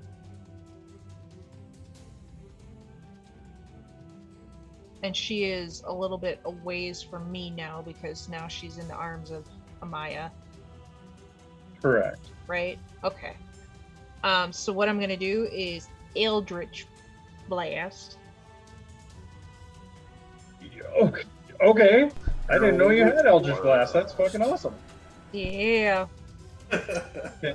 So, you know, I'm getting the creature, not her. Yeah. No, so I'm going to say it's considered to have half covered. So it'll have like a +2 to its AC. It's whatever. Yeah. It's fine. Yeah. Yeah, it's one of my my newer things that I haven't pulled out. So yeah, I'm gonna send 2 Eldritch Blasts up its butt. Now we know how Travis says Eldritch Blast. How does Ember say Eldritch Blast?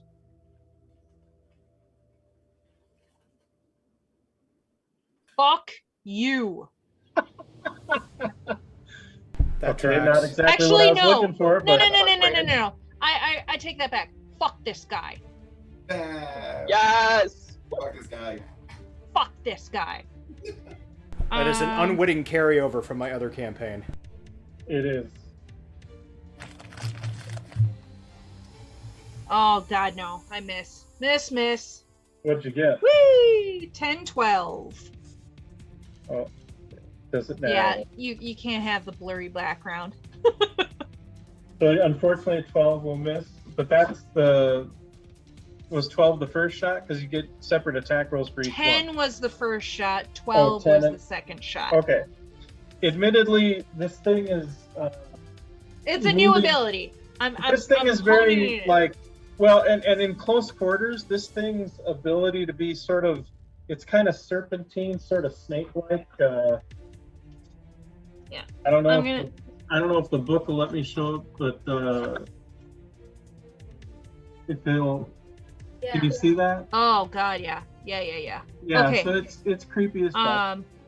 So, and then for my bonus action, since those were a grand miss, my bonus action, I'm going to Bardic Inspire Rhiannon and tell her, witch bolt this fucker's ass! I mean, a good suggestion is a good suggestion. If that finishes Ember's turn... It is. And Gavin is on deck. So I will drop my initial Witch Bolt because it was targeted on Anya, so I am assuming that it's not going to target the creature. Correct. You cannot, when it's possessing, you cannot target it directly, unless it's a spell like protection from good or evil. Yeah. And I will say this much, technically protection from good and evil doesn't say anything about aberrations, but it seems very much in the spirit of the spell. for a creature that fucking possesses shit Yeah. Yes. to quit being possessed. So I'm rolling it in with it. Just here for it. Good does specifically say aberrations. It does. Yep. Aberrations. Because I thought it only showed like outsiders and. Well, either way, it works. Fair enough. All right. So Rhiannon will like thumbs up at Ember and cast Witch Bolt at 5th level. Praying to God that it works. Yep. At the Dear creature. Lord. Yes, it does. I've got your sheet up here. So that's a +7 to hit plus my inspiration. Yep. I will got this. also I will move if I need to make sure that I can at least see the creature and that they're within 30 feet of me. You no matter can where they see go. the creature and get within range. That's not an issue. It's just Perfect. that. I know they'll have partial cover. That's Right. That's why I have inspiration. You're my inspiration. Like if you all weren't allies, then I could argue for maybe disadvantage. But being that you're all working together to dogpile this thing, I just figured as cover is good enough. Yeah. Son of a bitch. All right. Somebody roll for me. I did. Oh no. Add my inspiration die. Yeah, I did. Oh, no. 16 to hit. Oh, that's Yeah, it is. Fortunately, that will miss. Yeah, D&D Beyond giveth and taketh away. You're fired. Hold on. Ember just Bardic inspired Rhiannon, didn't she? Yes, Oh, I did. That's I with rolled inspiration with die. inspiration. Oh. Oh. So I sadly, rolled a 2! Sadly, the bolt. Wait. What? What? No, What am I that's another missing? character. Never mind. Continue. I hate it when So that happens. sadly, the bolt goes a little bit wide. You're just having a hard time with everyone there not hitting Everyone? someone else, and you just it does kind of goes off and rips into. Okay, into what the about... wall. I will. do you have any swear sorcery heavily. points? I do, but my meta magic is I can twin Oh, it or I empowered can or empower it. I twin. don't have. Shit. Yeah. Yeah. Balls. So I will absolutely swear. And that will be my turn. I don't think I have any cantrips that are a bonus action. No, So not really. Alright, so that is me with Amaya on deck. Gavin is going to bonus action move the Hexblade's Curse from Anya to the creature, because he can do that. Okay, easy to do. And then he is going to Eldritch Blast. Fair enough. Because, kind of his bread and butter. That is. You are the OC Eldritch Blaster of this game.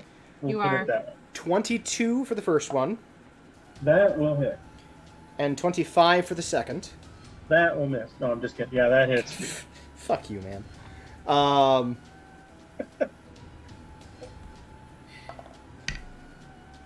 Alright, so that is plus the damage from the curse. That's a lot. So 18 for the first one, Okay. and ghetto crit for the second one. So that is a total of 19 for the second one. Okay. It's still up. It is not looking happy.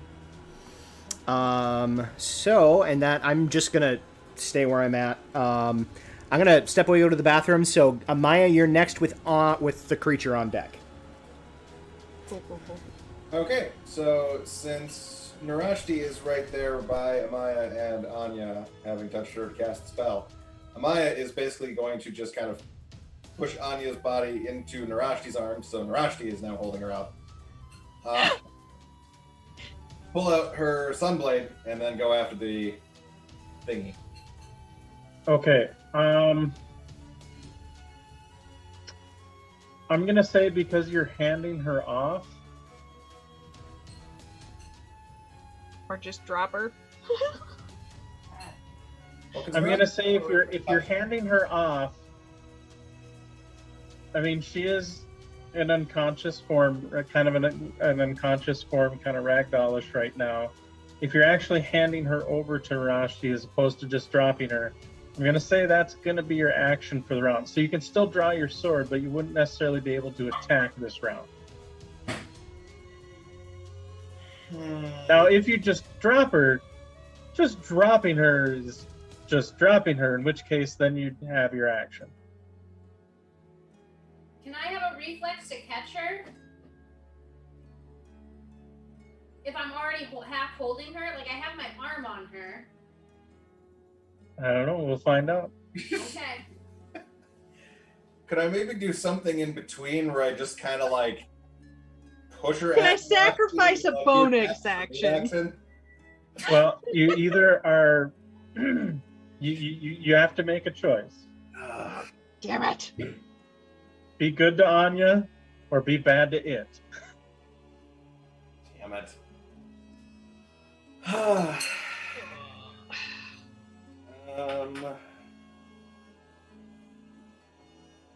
Ooh. Anya will forgive you in the end. Oh. I will. I don't know about Narashti. I'll hand her off to Narashti. I will draw my Sunblade, and I will move into position to stab the ever-loving crap out of it. Ooh, Easily flank? done. Flank it? Actually, you're probably already in a spot where you could flank it with Narashti, because you were kind of you could maneuver. I mean, it's kind of tight quarters, but you could probably maneuver to still kind of flank with Narashti. Sure. I'll do that then.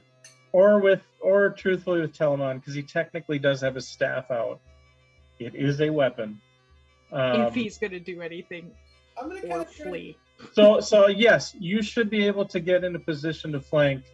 I mean, again, you won't be able to if you're taking your action to be good to Anya as far as getting her safely down or out of there. You won't be able to attack this round, but you will get advantage when you do next round. But at least you'll be in range for a reaction. Well, and you're already in range for I reaction. suppose. It's pretty Yeah, freaking that's tight right. quarters. Like you're. Sure. All right, we'll go with that then, and that'll be Amaya's turn. Okay. Brings us to Anya with Narashti on deck. So Anya is comatose. However, the creature not really liking that. He was going to first attack you with a pincer. Does a 17 hit? Who is it hitting? You. Can it reach me? I'm Gavin? behind everybody. Gavin's not melee. He's in the doorway. Yeah. Oh, actually, sorry. So with the pincer, never mind. The pincer will actually go after Narashti. So Narashti is 17. You're cutting in and out really badly. 17 for Does a Narashti. 17 hit you, Narashti. That's my AC. Okay, so it hits you with a pincer, doing 8 bludgeoning damage. You gotta look at the camera when you say it. Fuck's sakes. Alright, so the You are next on my list of people who need a room mic. The pincer does 8 bludgeoning damage, and you are grappled. Damn. Which just means that your speed is 0 until the grappled condition goes away. Okay. It doesn't stop you from necessarily fighting or anything. But it does pull you in, so it then can slash at you with some claws. These little claws. 25 to hit you. Yep. So that'll be... okay, so that'll actually be for 13 slashing damage as all of these little small arms on its torso just tear the shit out of you. Ow. And then, Gavin, the sticker on its tail will attack you because it does have reach on that one. That's fair. Does an 18 hit you? It does not. So you duck out of the way briefly as in a very, some would say, aliens-esque moment, a scary, piercing tail shoots out past Amaya and Narashti and the rest of them and comes swinging out towards you. And that's the end of its turn. Right. All right, Narashti is next with Talmon on deck. Great. I'm gonna try to get out of this grapple. Well, I'm gonna. You can attack while grappled. Yeah, it does not impede your ability to attack it currently. It just means you have a 0 speed. Yeah, but she's also holding on you. Yeah. I mean, if she's grappled by the thing, probably not anymore. Yeah. What To happened? be fair, they're both kind of being held by the creature. All right. I'm gonna. And you do hear this little whisper in your mind, Narashti. Use me, I can fuck it up. Oh yeah, my sword. Yeah. No. I really need to name you, which is. How about eager? Eager. So You're not hearing this. This is just a conversation between a friend and a sword. Right. So I'm gonna hit it with my scimitar. 25 to hit, or do I roll at disadvantage? You don't roll at disadvantage. It doesn't affect your attack rolls, just your movement currently. Okay. So 25 to hit. 25 hits. Great. Oh wait, can I do the? Oh shoot, I forgot to. Oh whatever. Were you gonna do a planar attack? Yeah. Well, but you have a secondary attack. I do have another attack. Does it count as sneak? Is he flanked? Because. Yes, actually, you are. It is considered flanked, so it would be a sneak attack. Right. Oh, and it's flanked, so you have advantage on the attack roll if you want to see crit. That's all right. Oh, I suppose I could. Wait. Might as well. Or- No, I rolled worse. But that's okay. Okay, so 2d6 for the sneak attack. Well, I rolled 2 6s. Nice. God damn. Nice. All right. Oh, yeah. So 12 points of damage. It's on brand. From Plus there, this He scimitar possessed your damage. girlfriend. and only 2, and then an additional 2. So 20 points of damage. 20? Dear Lord. That's fabulous. That worked out very well. Mhm. All right, so that's your first attack. And then my second attack. So Are you doing your planar warrior thing? yes, I'm gonna do my planar warrior thing and with my scimitar again. And it's All right. And you still have advantage. Still advantage. so I got 27 to hit with a 19 That will Oh, hit. yeah. and or a 10. That's just my advantage. So I didn't crit.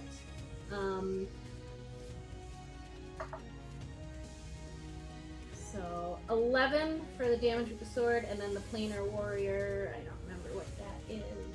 It's just 1d8. And another 7, so 18 points of damage for the second attack. Jesus. This seems so fitting. Narashti, how do you want to do this? Yes! Get it, girl. Want to cut its fucking head off.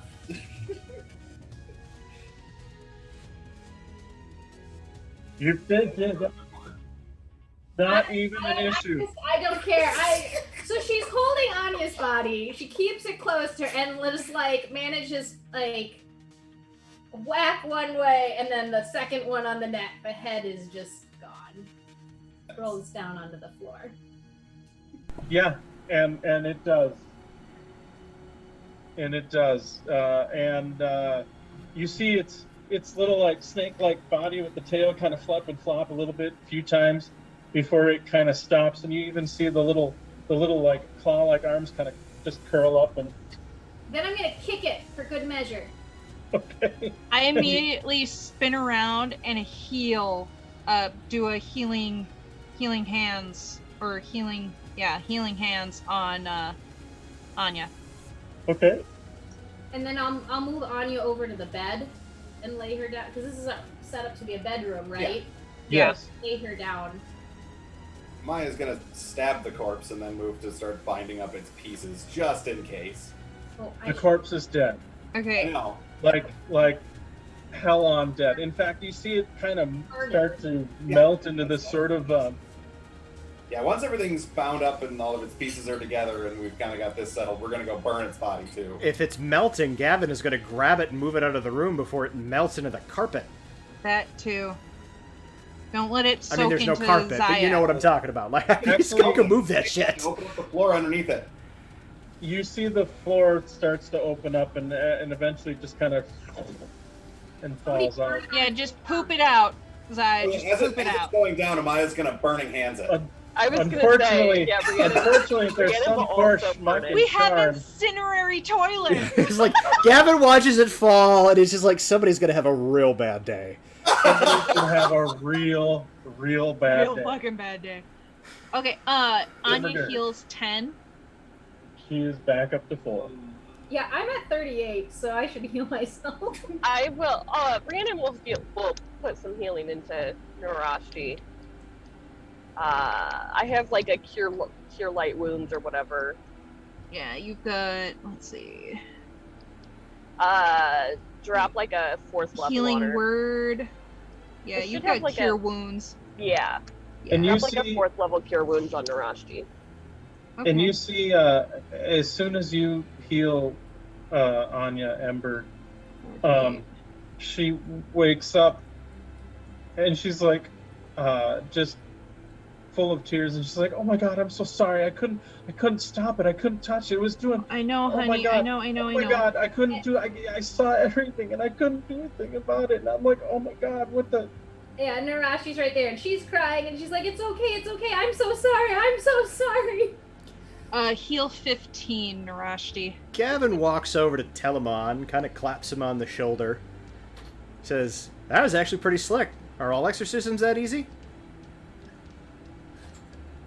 To be honest, that was my first actual one. Oh, well done.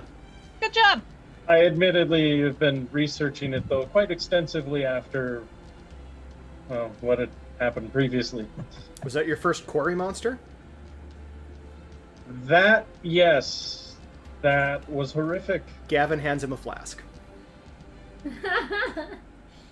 And he goes, "Oh, I probably shouldn't." And then, Good man. Good man. Hey, My- do your thing so she can't do it again. I'm going to go Yeah, let let's the lovebirds do fire their off, thing. Fire off protection spells. yep. And so, You can't leave this room for a little bit. wait, what? Okay, so I'm so sorry. I No, heard, it's fine. but I couldn't do anything. It's like it just took control, and I couldn't Calm Oh my emotions. When did that happen? When is... All right, we need to chill.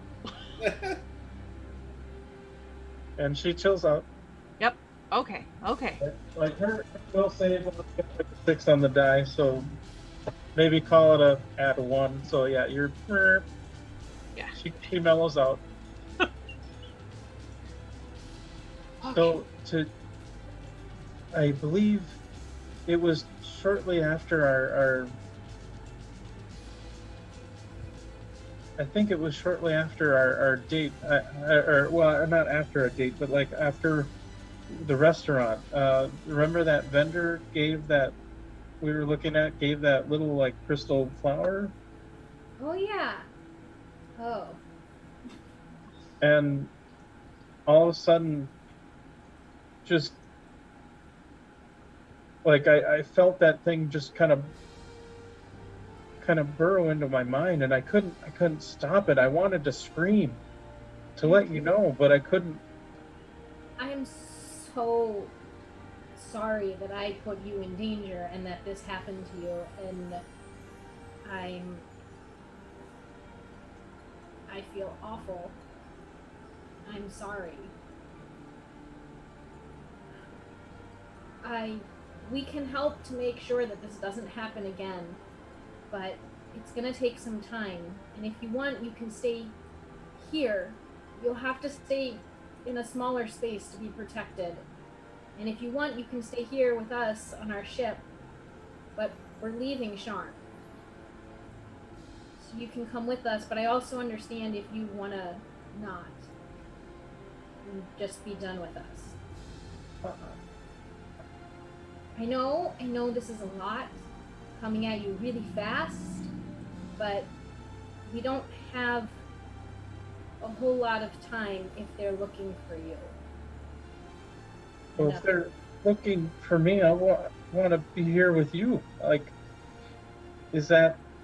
No, I would love it if you stayed. I just didn't want to, put that on you after everything. I could understand if you didn't.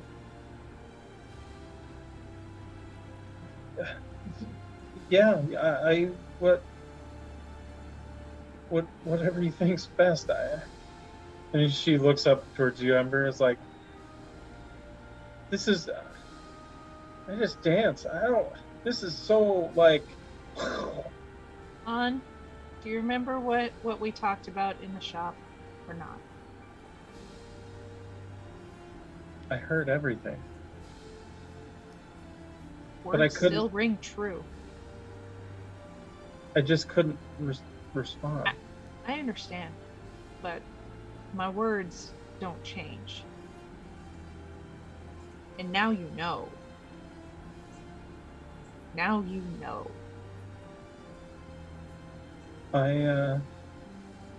Yeah.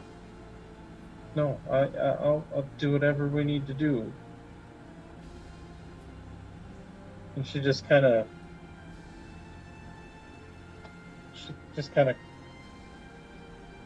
sits down on the bed, but kind of curls up into a ball a little bit. Goes a little fetal. A tentative, arm on her shoulder, trying to, read if that's wanted or if she wants to be left alone. Like an invitation. And she doesn't... She doesn't seem to... she, kind of grabs your hand when it's on your shoulder, but she's kind of... doesn't seem to be really any more... necessarily drawing you in or kind of getting rid of you or anything like that, but admittedly, it's a hell of a lot to process, and yeah, that's fair. Well, Narash, she'll just stay and sit with her for as long as, I mean, I have never been to possess, to the best of my knowledge, but I imagine it would be horrific and feeling violated inside. Probably, yeah. And the out. Closest thing I could even think of would maybe be like a feeling like if someone was raped, and again, I can only imagine what that would be like. But it'd be horrible as shit. Because let's face it, that is horrible as shit. So, Gavin will bring the rest of the chocolate and a bottle of wine and a couple of glasses, just comfort stuff.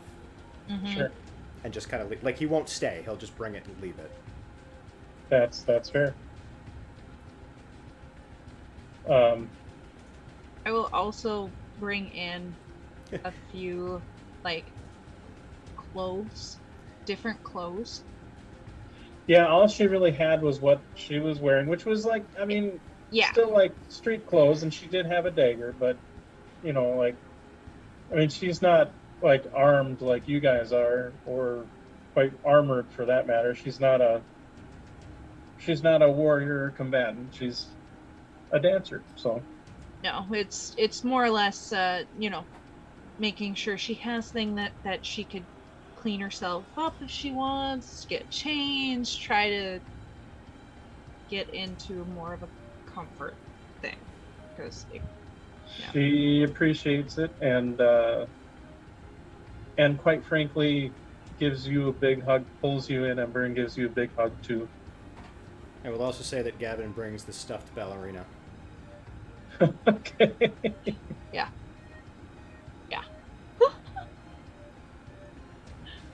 Stuffed bear.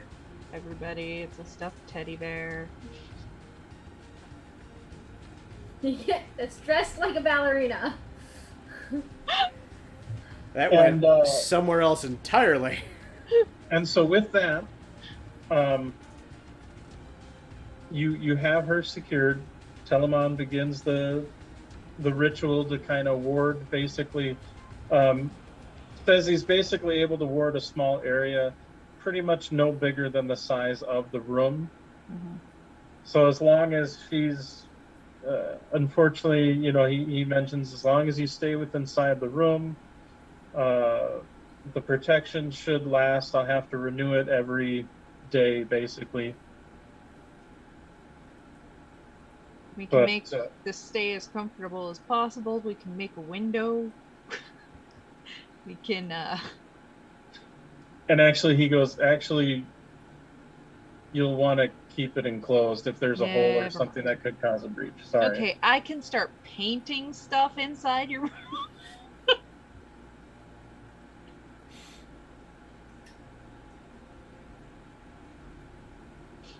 And you see, she kind of nods, and she takes the chocolate and kind of nibbles on it a little bit, and again, just kind of holding Narashki's hand and just kind of lost in thought. But she is safe. The creature is no longer possessing her because you fucking done killed it. Yeah. And I think that's we're hitting 5:30. I think that's a good place to kind of end it for now. So just want to say thank you everybody who's watching. Admittedly, with the summer season and some vacation time, the schedule may be a little wonky. So definitely keep an eye on. Yeah, pay attention to socials. I will actually announce when we are going to be scheduling things, both for this game and Soul's Rest. And we may be doing some one-shots and stuff, a couple interim things too, just because the majority of us are in Minnesota, and when it's summertime in Minnesota, one usually goes out to enjoy. Y'all, we get a couple weeks of no snow. It's better than that, but not by much. It's like maybe a month or two. All right. Well, thank you, everybody. Thank you very much, everybody, and we'll see you next time.